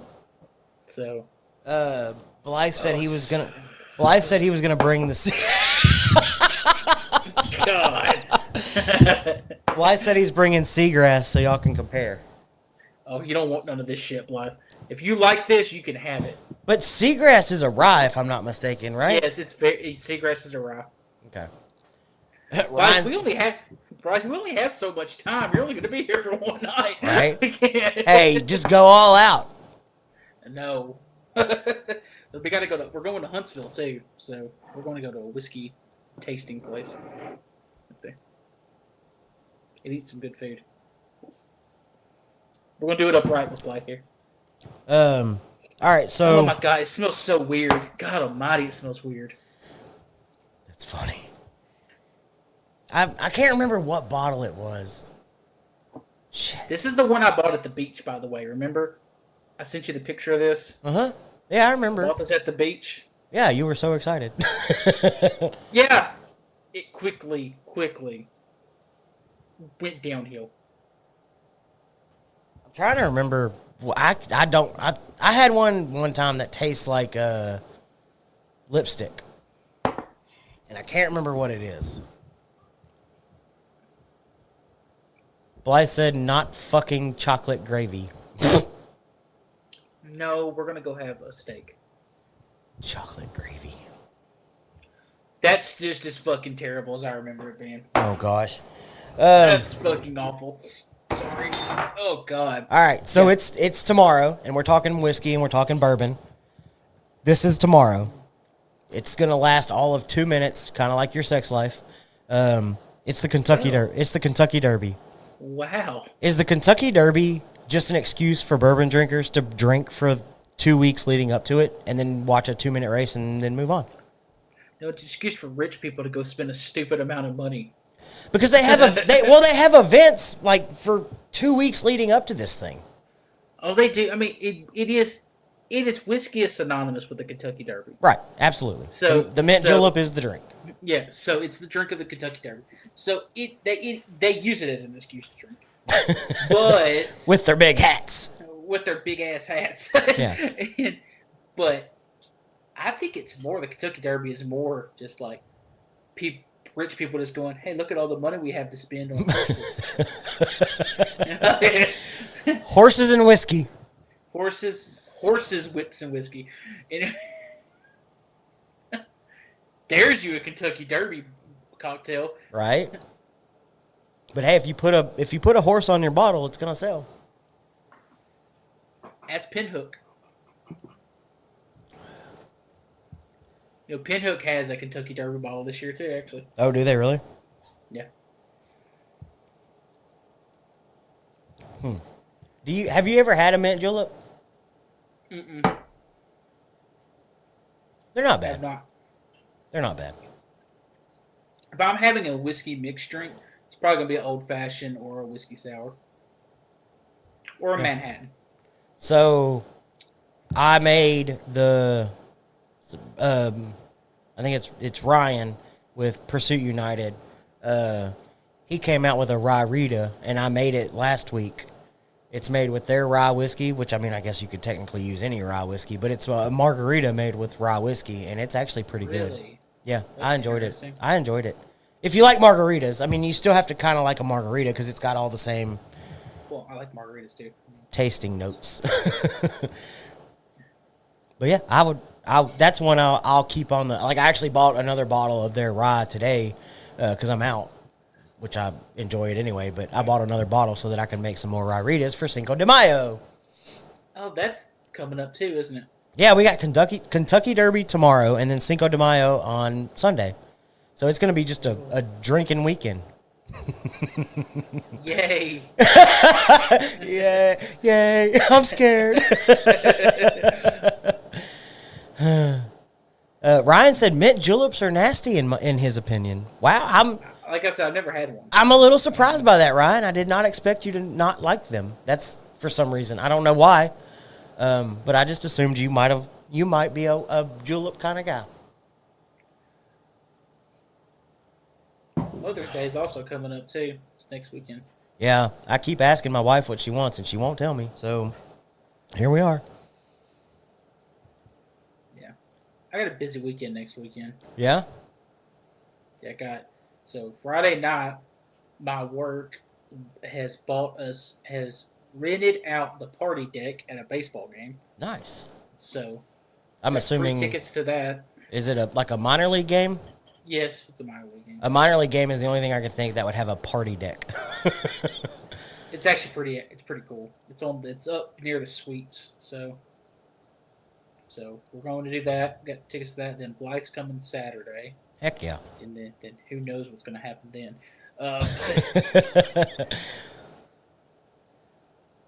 And then Sunday, who knows?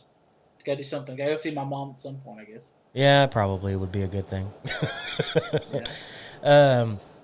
So Blythe is just needing you to rant tonight. He said, "So, Weller Millennium." Okay, I won't go on a too big of a tangent, but I will give. Here we go. I'm not going to go into too big of a tangent because everybody, grab your popcorn. Okay. I'm going to pose a question. I'm going to pose it like this.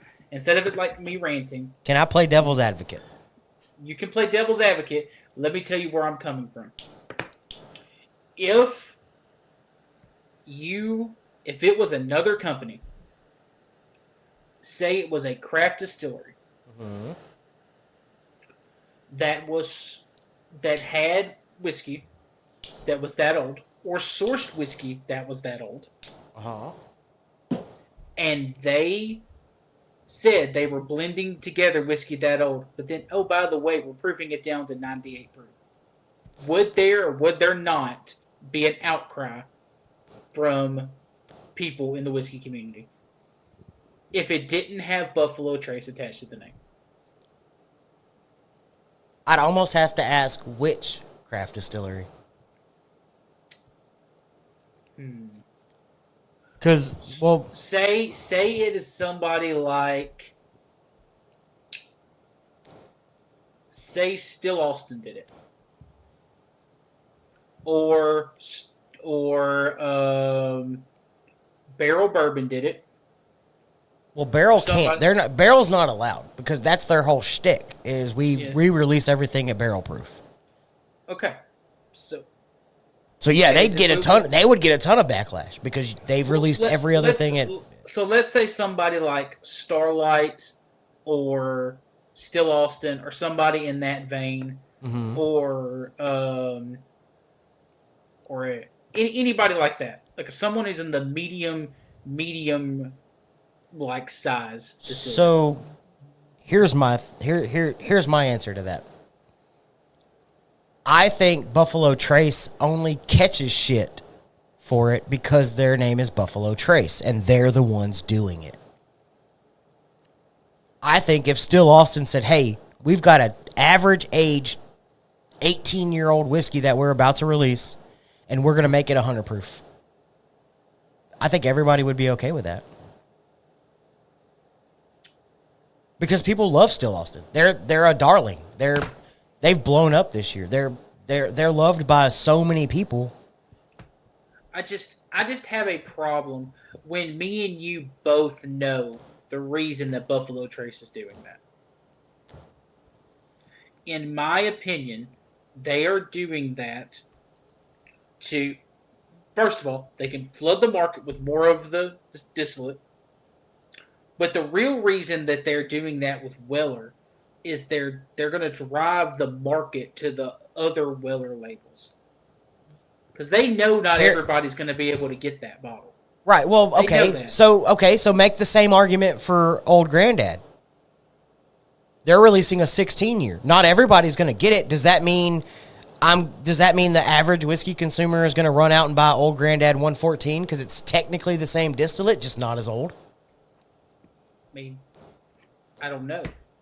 I think I've been burned by Buffalo Trace and their business practices so bad. Here's my other question. Here's my other question, because it's so close to that 20-year mark on all of them. Is Weller Millennium just rejected Pappy 23? I mean, it's the same. Isn't it the same mash bill? I mean, it's a wheated bourbon. Has it ever been revealed what the mash bill actually is on Pappy? Though? It's their wheated mash bill, whatever that is. So it's probably the same distance. Is it rejected Pappy? So if that's the case, did they have to do this to be able to use the whiskey? Well, that goes back to my JT Mellick question earlier. Yeah. At what point do you have to say, okay, we got to get rid of it?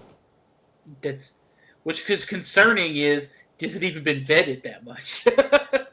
Because let's face it, if this bottle comes out anywhere close to what Daniel Weller came out at, $500, how many people are really going to open it and try it anyway? Yeah, I know. So it could be that there's like, hey, we got to get rid of this. We know people are going, big people with big money. We know we're going to Fred Minnick's going to get a bottle because he's going to have to. But if he does it, that should say something that they're not willing to bet on Fred that it's that good. Does it almost feel like a gimmick thing though? Does it almost feel like that? Feels like it is an heirloom bottle. Why would you call it Millennium? Millennium means 1,000 years. You don't have 1,000 years of experience. Let's face it. No. You don't have a 1,000-year-old barrel in it. Maybe they're saying millennium because it was the oldest whiskey was barreled in 2000 at the start of the new millennium. Maybe. Maybe that's why. Maybe. But it feels to me like it is straight up a heirloom bottle that they're not really expecting anybody to actually drink. So, but okay, I don't know. I need, and this question I don't think you're going to be able to answer honestly and unbiased. But let's just say for funsies, I happen to get a bottle of it, and I sent you a sample. Could you judge that unbiased? If I labeled it Weller Millennium, would you judge it unbiased, or would I have to send it and say, "Hey, bud, I just got my hands on this. Will you let me know what you think? Because I love your written reviews." I'd have to have it as an anonymous thing. I wouldn't be able to judge it because we know what the price point's going to be.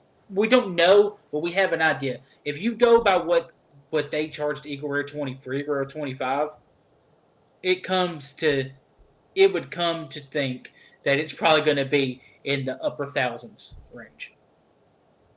You think so? 10,000 Eagle Rare 25 was $10,000. Yeah, this is true. Well, but I mean, but at the same time, and Ryan echoed my sentiment. He said, "I think y'all are onto something. It could be barrels that are off in flavor." So if it is, and they're gonna put it in line with Pappy, with Daniel Weller, with all of these higher tier but not quite Eagle Rare 25, can they honestly release this bottle at $199.99? They could, but they won't. I doubt it. I hope I'm wrong. If they do, does that raise more question marks? Raise more questions, and I'm more willing to try it at that point too. Yeah, absolutely. Because my opinion on that bottle changes if it's $199. Okay, what about $299? I mean, what's the breaking point there?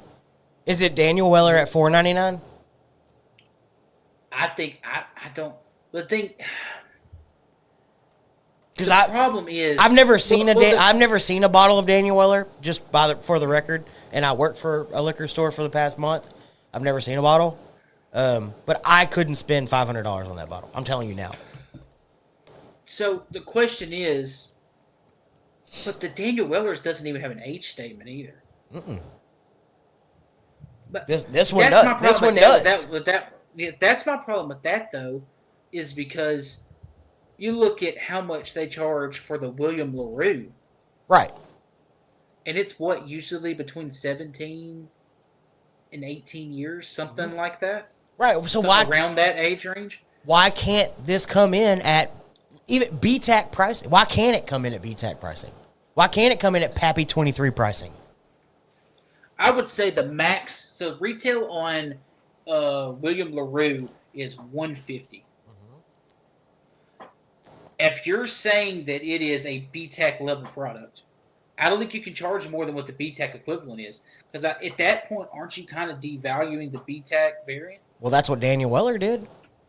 It did devalue. Well, also, did you notice that when they did the Daniel Weller, the next year of the BTAC William LaRue was like 14 proof points lower? Oh, was it? Yes. Blythe said it will be over $500. I agree with that. I think it will be. If it's $199, the story changes a little bit for me. If it's around that price range, you're still not going to find it. No. Even if it is $199. No, absolutely not. So, the same thing with they released that really crazy 375 milliliter bottles that there was a variant of Stag in there. The pre-prohibition collection or whatever? Yeah, the pre-prohibition. And there was a that was called Very Old Stag or something in there like that. Yeah. Then the Stag BTAC collection that comes out for 2024 is 114 proof. I mean, all of those, that whole pre-prohibition collection was just their same three mash bills put in a different bottle. I mean, that's all it is. It wasn't anything. From what I understood, it wasn't anything like crazy aged or different. than what they're already putting out. It's just maybe the flavor profile was, those one-offs that they found. So it's weird.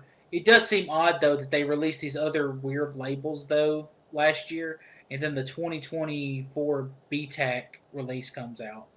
Or the 2023 BTAC release comes out late in the year last year, and they're all proof down. Like, big time. Every one of them are. Stag was the worst one, though. The GTS for 2023 was 114 proof. Why? It's probably the lowest proof GTS that there's ever been. I mean, why would a company like Buffalo Trace proof them down, though? I mean, they've got stockpiles of whiskey, and they've just expanded to the point where they can put out a mass amount of whiskey. Why proof down? Probably to drive demand, because Buffalo Trace will never admit this, but the secondary market's done them favors. Because it's driven demand for the product. So, like with GTS or William LaRue, they can get away with proofing it down, because guess what? People are still going to buy it. Because of the label. Because demand's been driven for it. I mean, so I don't have a single bottle of BTAC on my shelf. My bottles of Buffy Trace are Eagle Rare, E.H. Taylor. I have an E.H. Taylor single barrel. Or no, I'm sorry, barrel. I have E.H. Taylor barrel proof, not single barrel. So it's barrel proof. I have Eagle Rare, which is a Longhorn store pick. I have Blanton's, which is a Longhorn store pick. I have Weller Full Proof, which is a Longhorn store pick. If you notice a theme here, these are my those are my bottles of Buffy Trace. Like, I don't have anything crazy. Yeah. And I don't necessarily need anything crazy. You can call me a tater if you want, because I've got one portion of my shelf that is all Buffalo Trace. You good? Sorry, Bucky. Give me a second. You're good. So, does having one entire shelf of Buffalo Trace product make me a tater? Even though I don't. have it too. I mean, I don't technically chase them, and I'm not dying to have BTAC on my shelf. Like, I even admitted at the last Longhorn drop, I admitted to a couple different people, there was a couple BTACs, there was a couple Weller products, there was a couple, Blanton's, like, straight from the barrel, a Blanton's Gold, I think. There was these products sitting on the table while people were walking up to purchase them, and I so badly wanted to say, stop picking those, and look in the corner of the table. There is a 13th Colony 15th Anniversary Edition sitting there, and nobody is picking it. That's the bottle I want. That was probably the best bottle on the table. Like, that's the bottle I want to chase, not BTAC. And I'm not saying, I am not a known Buffalo Trace hater like you are. I like Buffalo Trace products. Well, I want to like the products. I just meant their business practices and the way that they handle themselves. I just don't like it. I can't argue against that. I've said it before in the Discord and to you and with you, and I mean, I'm not going to argue against that. It's basically proven at this point that that's what they're doing. But I can't say that I personally, in my opinion, cannot say they're putting out a bad product. Was Weller 12 not as impressive as I wanted it to be? Yeah, because I had built up such a big expectation in my head for what Weller 12 was. Probably the Foolproof is probably better than 12. I will buy Foolproof. Like I said the other day in the Discord, I'll buy Foolproof every year that they release it. Whereas 12, I'm happy I have one, but I'm not going to run out and buy it if I see it on a shelf. Well, just to clarify things, man, you know this. I have Buffalo Trace products in here. No, I know you do. Like, I have E.H. Taylor Small Batch. I have a Blanton's. I have Eagle Rare. Got a Buffalo Trace. I have a Stag. Like, I have all these products. Blythe said CYPB. You're just trying to get me to rant. You're just trying to get me never invited to the show again. And I'll tell you that, I wish we could figure out a way to do this and maybe even have you on and do it, just because I know how much this gets you on rants. Me and Roy have a plan to do a Weller lineup. Like, we have the full Weller lineup. And we plan on doing it as a drink of the week one week. I don't know when, but we have the full lineup in our possession at this point. And I am honestly curious because I've never had CYPB. I've heard mixed reviews. I've never had the single barrel. I've heard mixed reviews. The CYPB depends on the year. Yeah, I mean, it's just that and that's what I'm saying. Like, I am going to sit here and I'm going to try them, and I'm going to give every one of an honest review. Well, Bucky, I'll ask you this. So, because let's be honest, most people are not going to get Weller 12 at retail price. I did. Shut the fuck up. You had to get those knee pads on to get it for regular price. along with my Jack 12. Yeah. Anyway, so normal people, peons like me. Yes, Blythe. Yes, Blythe. Real quick, yes, the orange label is the single barrel. Sorry, go ahead. Yes. So most people are not going to get normally what Weller 12 is what, $2.99 on secondary? $2.99, $2.50, $2.99. I saw a store here locally because we are not state controlled. I saw a store here locally selling it for $1.89 for the 750 milliliter. Mm-hmm. I think that's the highest price on 12 I've seen. I'm going to put you on the spot because I know you have it. Luxor 12 year. Mm-hmm. Retails $1.99. Mm-hmm. If you had to pick it, you can only get one of those. Which one are you going to get? If I'm buying both, is it both at MSRP? No. Okay, so at $1.99, we're being realistic here because if going to pay for this bottle, then don't. No, that's easy. The Luxro 12 year every time. If they're both sitting on a shelf next to each other behind the counter because that's where they're going to be, I'm going Luxro 12 year at $1.99 a bottle. In my opinion, like you can agree with me or you cannot, but if you go and you're looking at these Weller lineups, you have to judge them by what they're being sold for in the secondary because most people are not going to get them for the MSRP price. Well, I mean, if that's the case, then heaven forbid you ever try CYPB or single barrel because I have seen them for CYPB $9.99 and single barrel $7.99. It's not something that people are going to be able to get. So how do you accurately, when you know what the normal going price is for this stuff, how do you give it a unbiased judgment when you see these outrageous sticker prices for it?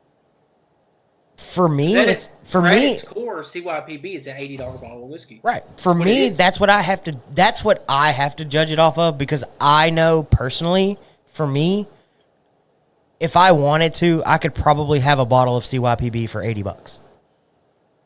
Yeah. I could go buy it at retail if I asked the right person. But that's different. Not everybody has that opportunity. Yeah. And I get that. Like, I understand that. So if I'm judging it, I'll judge it, in my opinion, based off of its MSRP. But then I can also look you in the eye and say, hey, if you see it for $7.99, don't touch it. If you see it, if I think it's worth $1.99 for you to have on your shelf to say you have one, I'll absolutely tell you, hey, look, if you want to spend $200 on it to have it on your shelf, go for it. Yeah. It's just one of those things where when you get into that with the Weller things, and this is not me because of my Buffalo Trace bias. It's just being honest. Wait, like, what? Hold on. Time out. I don't mean to interrupt. I need some clarification on this. Blythe just said, I'll have a Weller 12 and an Antique 107 when my dad passes. Hopefully not anytime soon. LOL. And he picked them out of his warehouse. LOL. I'm sorry? What? Did your dad own a liquor store? Or did your dad know Mr. Weller? So you're gonna have an old dusty one. Now we're talking. Now, if we're talking an old dusty, now that's a different whole. Yeah. Are we talking like if we're talking Stitzel Weller? We need to have a conversation. That is insane. But if you'd like to continue your thought process, please do. So, I gotta figure out what I was saying. I don't remember. I talk too much. We talk too much. I am trying to get through this cigar. Okay, what I was saying was from my perspective on Weller stuff, because I know in my situation where I live at, I'm not going to ever get them at retail here. Right. Unless I make it into the allocation line. Right. On a Saturday, on one of the allocation Saturdays. So how does that typically work in Alabama as far as allocation goes? You know how Longhorn is when they do a drop? Mm-hmm.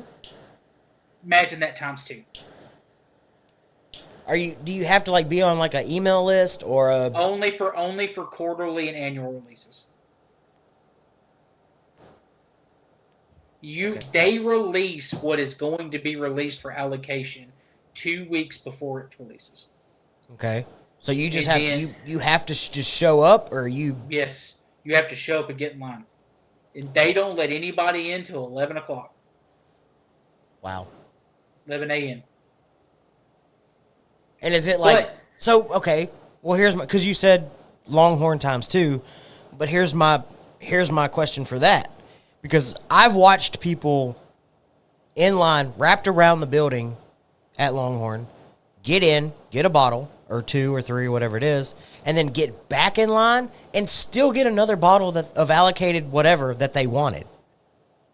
Allocation. See, they don't. So is it like much for allocation? And so is it just like one bottle of each, or is it?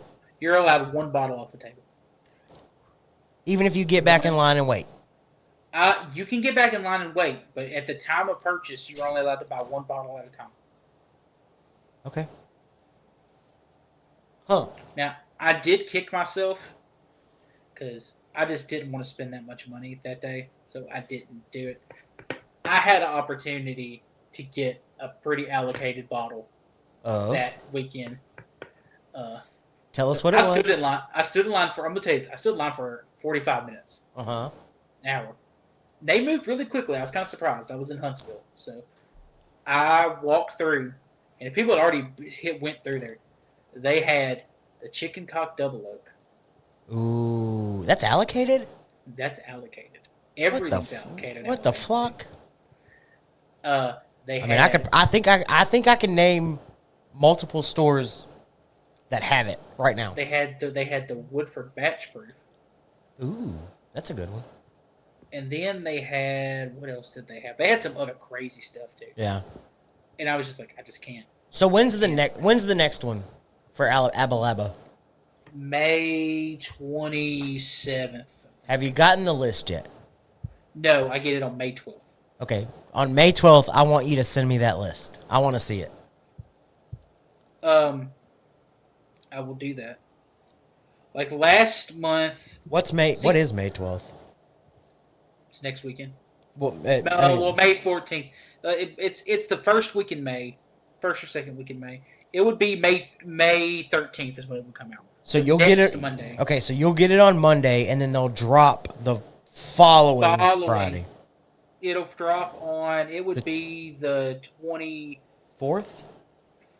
25th. It drops on a Saturday. They always drop on a Saturday. Okay, so we'll have time. So if you send it to me on the 13th, either we'll have you on or you'll be in the comments. Either way. So on the 17th, when we do this show, I'd like to talk about that list. It's usually. I'll give you a preface for this. Is that normally it's your usual suspects. Okay. They have allocated Buffalo Trace. Right. You'll have Evansville 17 was on it this past time. Mm-hmm. So it should be the 20 or yes, whatever the annual the later release. Yeah. 1792 foolproof. Rio was on it. Oh, hey, look who finally tuned in. It's Mama Mitzi. Mitzi! They've been doing Melik things. Yeah. How'd the tasting go Mama Mitzi. Hopefully it went well. Cool Kid Friday at Lake Street Liquors. Always an awesome event. We can't wait to be out there and visit with those guys because that's guys and gals because it's I awesome. think they were doing. I thought they were at a different liquor store. No, I think they went back. If I'm not mistaken, and correct me if I'm wrong, they were back at Lake Street tonight. Okay. They were somewhere else. Blythe said, "Wait, what? Is there an allocation next Saturday?" No, it would be the following Saturday, if I'm not mistaken. Not the Saturday. Not the Saturday Blythe will be there. No, it'll be the next. Yeah, it'll be the following. So you're a week early, Blythe. So just an update. If you are in the Lake Charles area, Mama Mitzi was at Lake Street again tonight, and they will be at Lake Street again. Oh, wait, no, it was. I'm sorry. They were at Lake Street tonight. If you're in the Houston area, they will be at Specs in Houston tomorrow. Look at them making money moves. Hell yeah. If you haven't tried JT Mellick, you absolutely have to get out to one of Chuck and Mitzi's tastings. They're amazing people by themselves, whether or not they're doing a tasting. But them doing JT Mellick is just amazing. They're literally the mom and dad of our little circle, for real. They really are. Chuck sent me a picture. I said it earlier whenever he sent me the picture. I was like, dude, you can't send me something like that in the middle of a show. It's literally a bottle that I can't talk about right now. Like, I'll have to tell you off air. Oh, damn. Yeah. Okay. Like, you can't. I mean, I am like, they're amazing people. June 7th, they will be at Lake Street with K. Luke. Man. Wow. I may have to make a trip.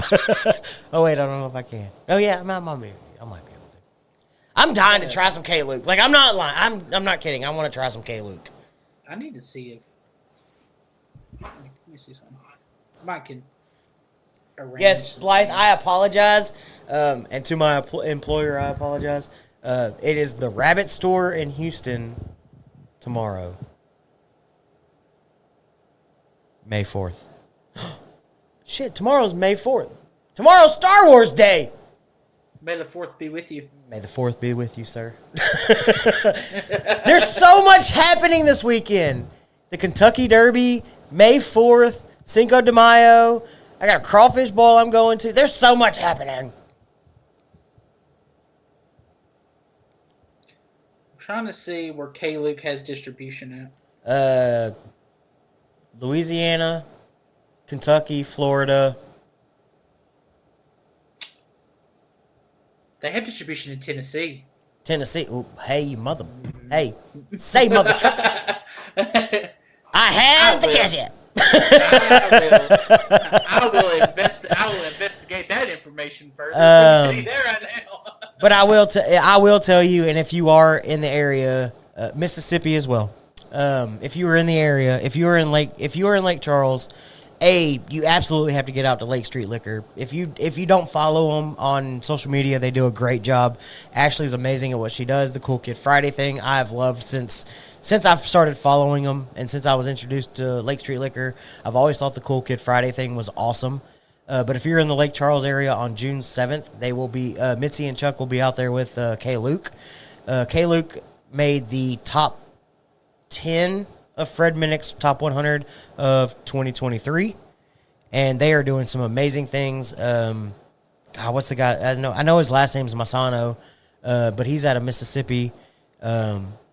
He used to run. He had to run a liquor store, whatever it was, and he's doing his own thing now with K. Luke, and it's just awesome. Like, I love to see it, and I've heard great things about it. So I'd absolutely love to try it. Hopefully, I can get it out there, even just for a minute, to visit with Mitzi and Chuck and try some K. Luke. I'm very jealous right now. Jonathan, thank you. Jonathan Masano, the owner of K. Luke, will be there. We will just be attending. Oh, okay. Awesome. Even better. Yeah. That information about them being in Tennessee, I will investigate further on that front. Also, hashtag get Mellick in Alabama. Please. Mitzi said, "Come to Carlos America. We have plenty." Blythe, I understand. Blythe, Oklahoma does not suck. Boomer Sooner, baby. He said Oklahoma sucks. Okay. So Blythe, and maybe that's something we need to talk about, and maybe we can talk about on air at some point. But I'd love to hear about, because we've talked about Alabama, we've talked about you going to Tennessee, we've talked about Texas, we've talked in Louisiana, we've talked about all these different states, but I don't know how Oklahoma is as far as whiskey selection. Like, I've never seen a picture or been in a liquor store in Oklahoma. Something I'd be curious of. Curris. Mitzi said you do get Milliken, Alabama. Oh, yeah, I do. Oh, you do. Everyone else doesn't. I get Milliken, Alabama. You get Milliken, Alabama. I get an express delivery from a great place in Louisiana. And sometimes Texas.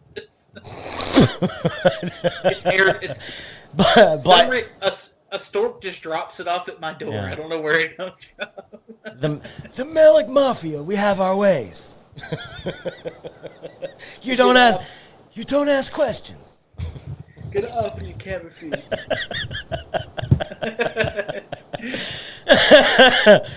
Oh shit.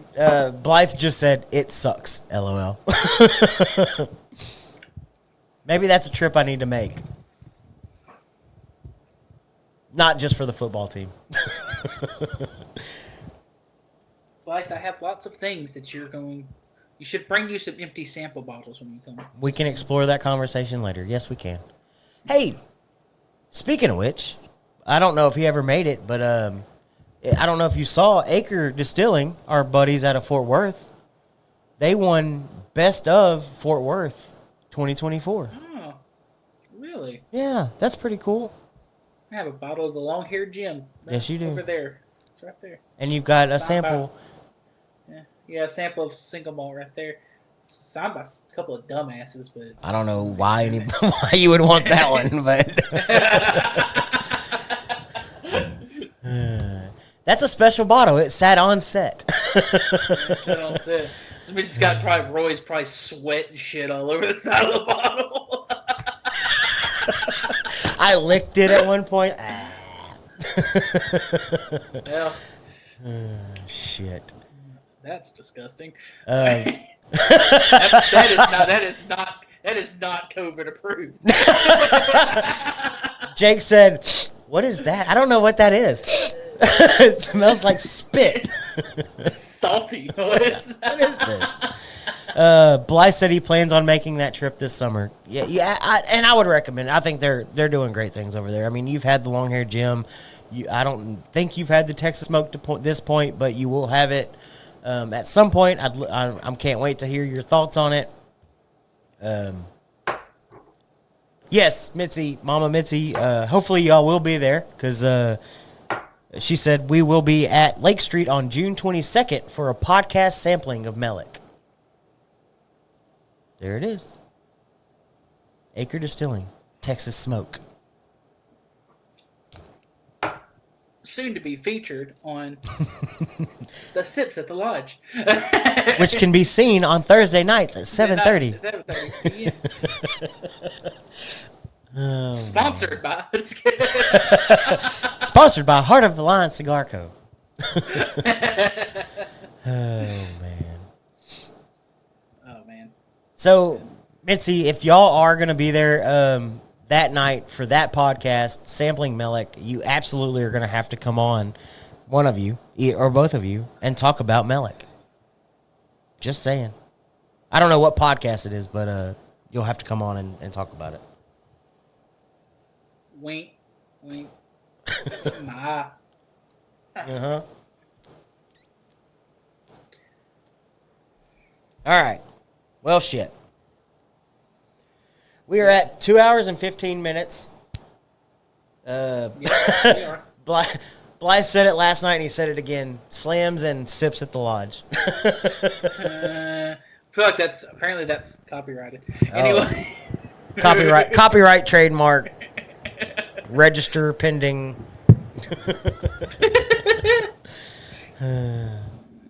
Well, we may have a special guest that day. So if not we, my mouse it stopped working again. But interesting. I don't know who that special guest would be. Interesting. Dun dun dun. Dun dun. I have to need to make some phone calls. How far is Lake Charles from Jake's house, Alabama? Mapping it now. I don't know, but I gotta find out. Greyhound. Is it within walking distance? Queen of Melek, hopefully. Oh, shit, that's too funny. Absolutely, we love Queen of Melek. No, starts with the M and ends with the EI. Oh, it's 8 hours and 52 minutes. So it's a day trip. I might as well hop my ass on over to Beaumont if I'm going home. That's only an hour from Beaumont. Oh man, shit. Golly. I'm going all the way. If I'm going all the way to Lake Charles, Oh shit. See, I'm gonna slide up to Branch too. You and Blythe can make it. That's a day trip. It's 8 hours for you and 7 hours for Blythe. Shit, if y'all aren't there, I'm gonna be mad. Mm-hmm. I'll let you. You go ahead and how Miss Sarah feels about that. Mama Mitzi said she'll send her jet. They're big. It's probably LSU purple. Oh gosh, it would immediately burst into flames as it crossed the Alabama state line. Nah, probably not. Chuck and Mitzi are big timing now. They got private jets and shit. Cool, you gonna fly me to Houston? At the rabbit store.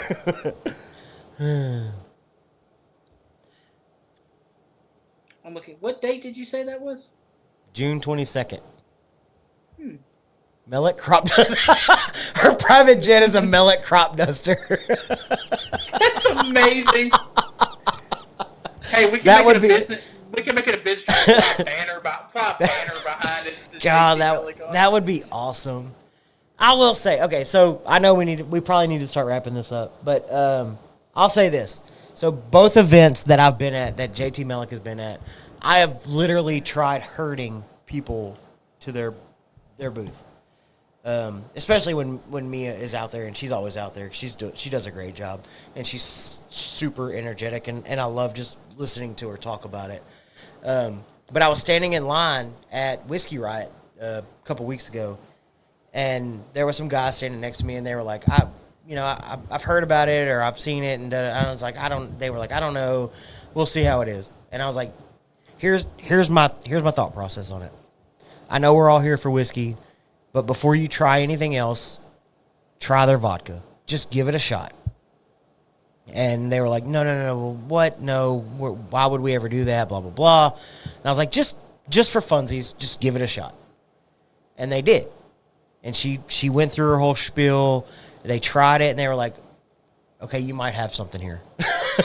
And I was like, okay, but listen, their whiskey, which she only had the small batch. She was supposed to have some single barrels out there, but ended up not.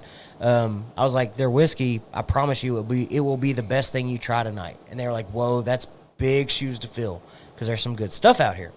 Just give it a shot and go into it with an open mind and just really taste it.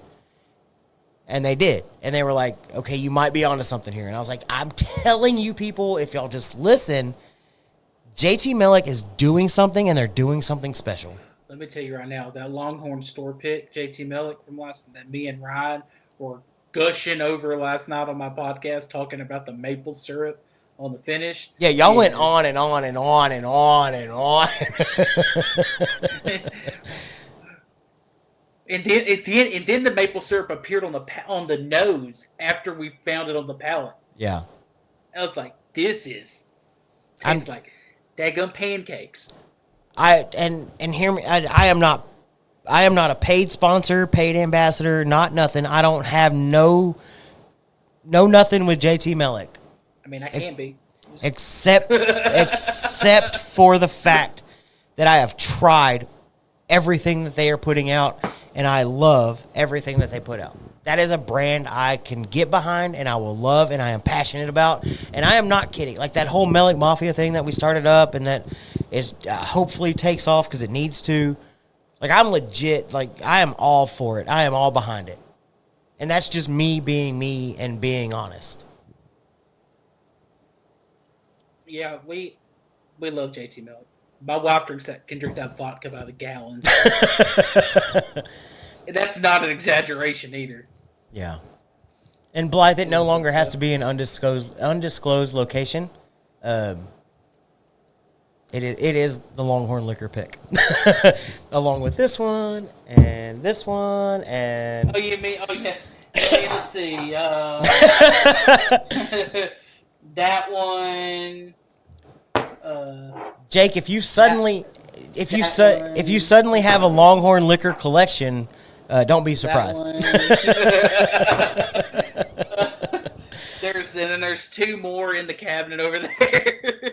I'm gonna have to figure out a way to open a location in Alabama. hey, I will handle your Alabama social media, sir.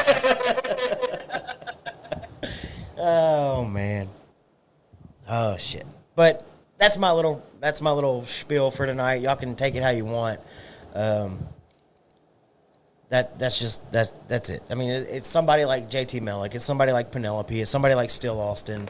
These are the brands I love to get behind and will absolutely preach for every time I get a chance. If you do see this bottle somewhere and you have an opportunity to purchase it, buy it. Think about it. They actually just put the May Nancy Fraley pick on the shelf in the distillery. If it's anywhere as good as that one, just buy it. I would hate to have Roy. Yes, the Texas Tail Distillery is another one that I will absolutely preach for. And you know what all of these distilleries have in common? The fucking people. It's the people. Mm-hmm. That's what it is. The people are amazing. I'll say it. The people matter. It's not always great whiskey in a bottle absolutely matters, but it's the people at the end of the day. I mean, like just by the connections we made, like we were hanging out and talking with all like the Still Austin guys and JT Melick and Texas Tales and JD with Penelope. JD with Penelope. We're talking with all them. It's like it's just good people. Yeah, and that's what matters. People. Exactly. Rick from Ghostwood as well. Rick's another one with Ghostwood Distilling. And that's a brand that absolutely I hope takes off in Texas because they're doing great stuff. That rye is so good. I know it. Their rye is something different. It's like candy, something. I don't know what it is. Yeah, it's candy in a glass. It really is. It's really good. Good. Well, yeah, I think I announced that we were at almost 2 hours and 15 minutes. Now we're at almost 2.5 hours. Yes. It's 10 o'clock. I'm surprised my wife hasn't texted me yet. So if you're good with it, I'm good with it. I thought it was a good show. I'm good. It's a good show. I appreciate you co-hosting with me tonight. I always enjoy hanging out. Good. Drink some good whiskey. So talking shit. It's fun. Yeah, right. Going on little rants about Weller. Yeah. Fuck this guy.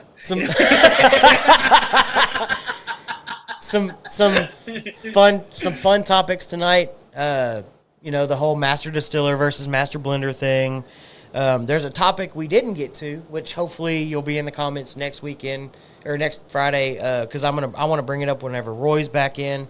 because it is something I do want to talk about, the whole website thing that I had mentioned to you. Yeah. But we'll save that for a later date, whether that's something we do together or that's something that maybe me, you, and Roy can all talk about. So that's a topic upcoming. Roy's going to be back in studio next week with something special from Andalusia. You can catch at Bama Bourbon Hunter on Facebook on Thursday nights at 7:30. Yes, and some things coming up this week. Starting, I'm going to be posting it tomorrow. Cigar review on the King, Okay. the Heart of the Lion. It will be coming out tomorrow, as well as whiskey review of the Longhorn store pick JT Millick will be coming out this week sometime. Yes, that picture is good, by the way, Bucky. All right, cool. I wasn't sure. Just wanted to make sure. Yeah. But So lots of fun things. Absolutely. Can't wait. Always love your written reviews. I've said it since the beginning whenever you first started doing this whole thing. Your written reviews are kind of what really gravitated me toward and pushed you for doing more and more of this. But again, thank you, sir, for coming on as a special guest co-host. One more little plug. Go ahead. There might be a giveaway coming up soon too. Ooh. Okay. More to come on that. Okay. I'm gonna leave that little nugget there. Today? Not gonna give you any more information than that. Dun dun dun. So I guess if you want to know, you better tune into Sips to Lodge on Thursday night if you want to know something. This Thursday? This upcoming Thursday? Possibly. Okay. We'll see. I gotta work out the details. I'm not gonna guarantee all the information is gonna be this Thursday. Okay. But if you want to know about it, I'm not gonna announce anything about the giveaway unless you're on the show. Gotta be in the comments to be involved. Mitzi said, "Hold on, one more strike and we win." And then she immediately commented, "We win." Gooks Tigers, because they don't know how to spell go in Louisiana. Gooks Tigers. Go Tigers. They just beat the #1 team. Congratulations. That's awesome. Who they beat? She said it earlier. I can't scroll. I got it. I'll look at it. But she did say it earlier. I really hate that this mouse doesn't want to work. It bothers the crap out of work. Oh, Texas A&M. Oh, okay. That's it. Yeah, that was that. Yeah, we're fine. We're cool with them losing. Tennessee's number 2, so. A&M, yeah. All right. I really don't like that team. You know. No, so there's a bottle that TX Whiskey just released that has the A&M logo on their neck label. Oh, can I shoot it with a gun? Yeah, it's funny. A lot of people aren't going to like that, but there's a lot of people that will. Yeah. Yeah. Anyway. Okay. Why so early? They don't even open.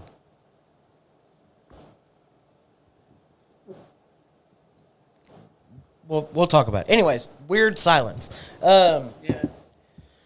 All right. So, as always, everybody in the comments, you've been amazing. Jake, at Bama Bourbon Hunter, you've been amazing. Always appreciate you, sir. Always love watching your live. Always appreciate you in our live. I try to be amazing. Oh, okay.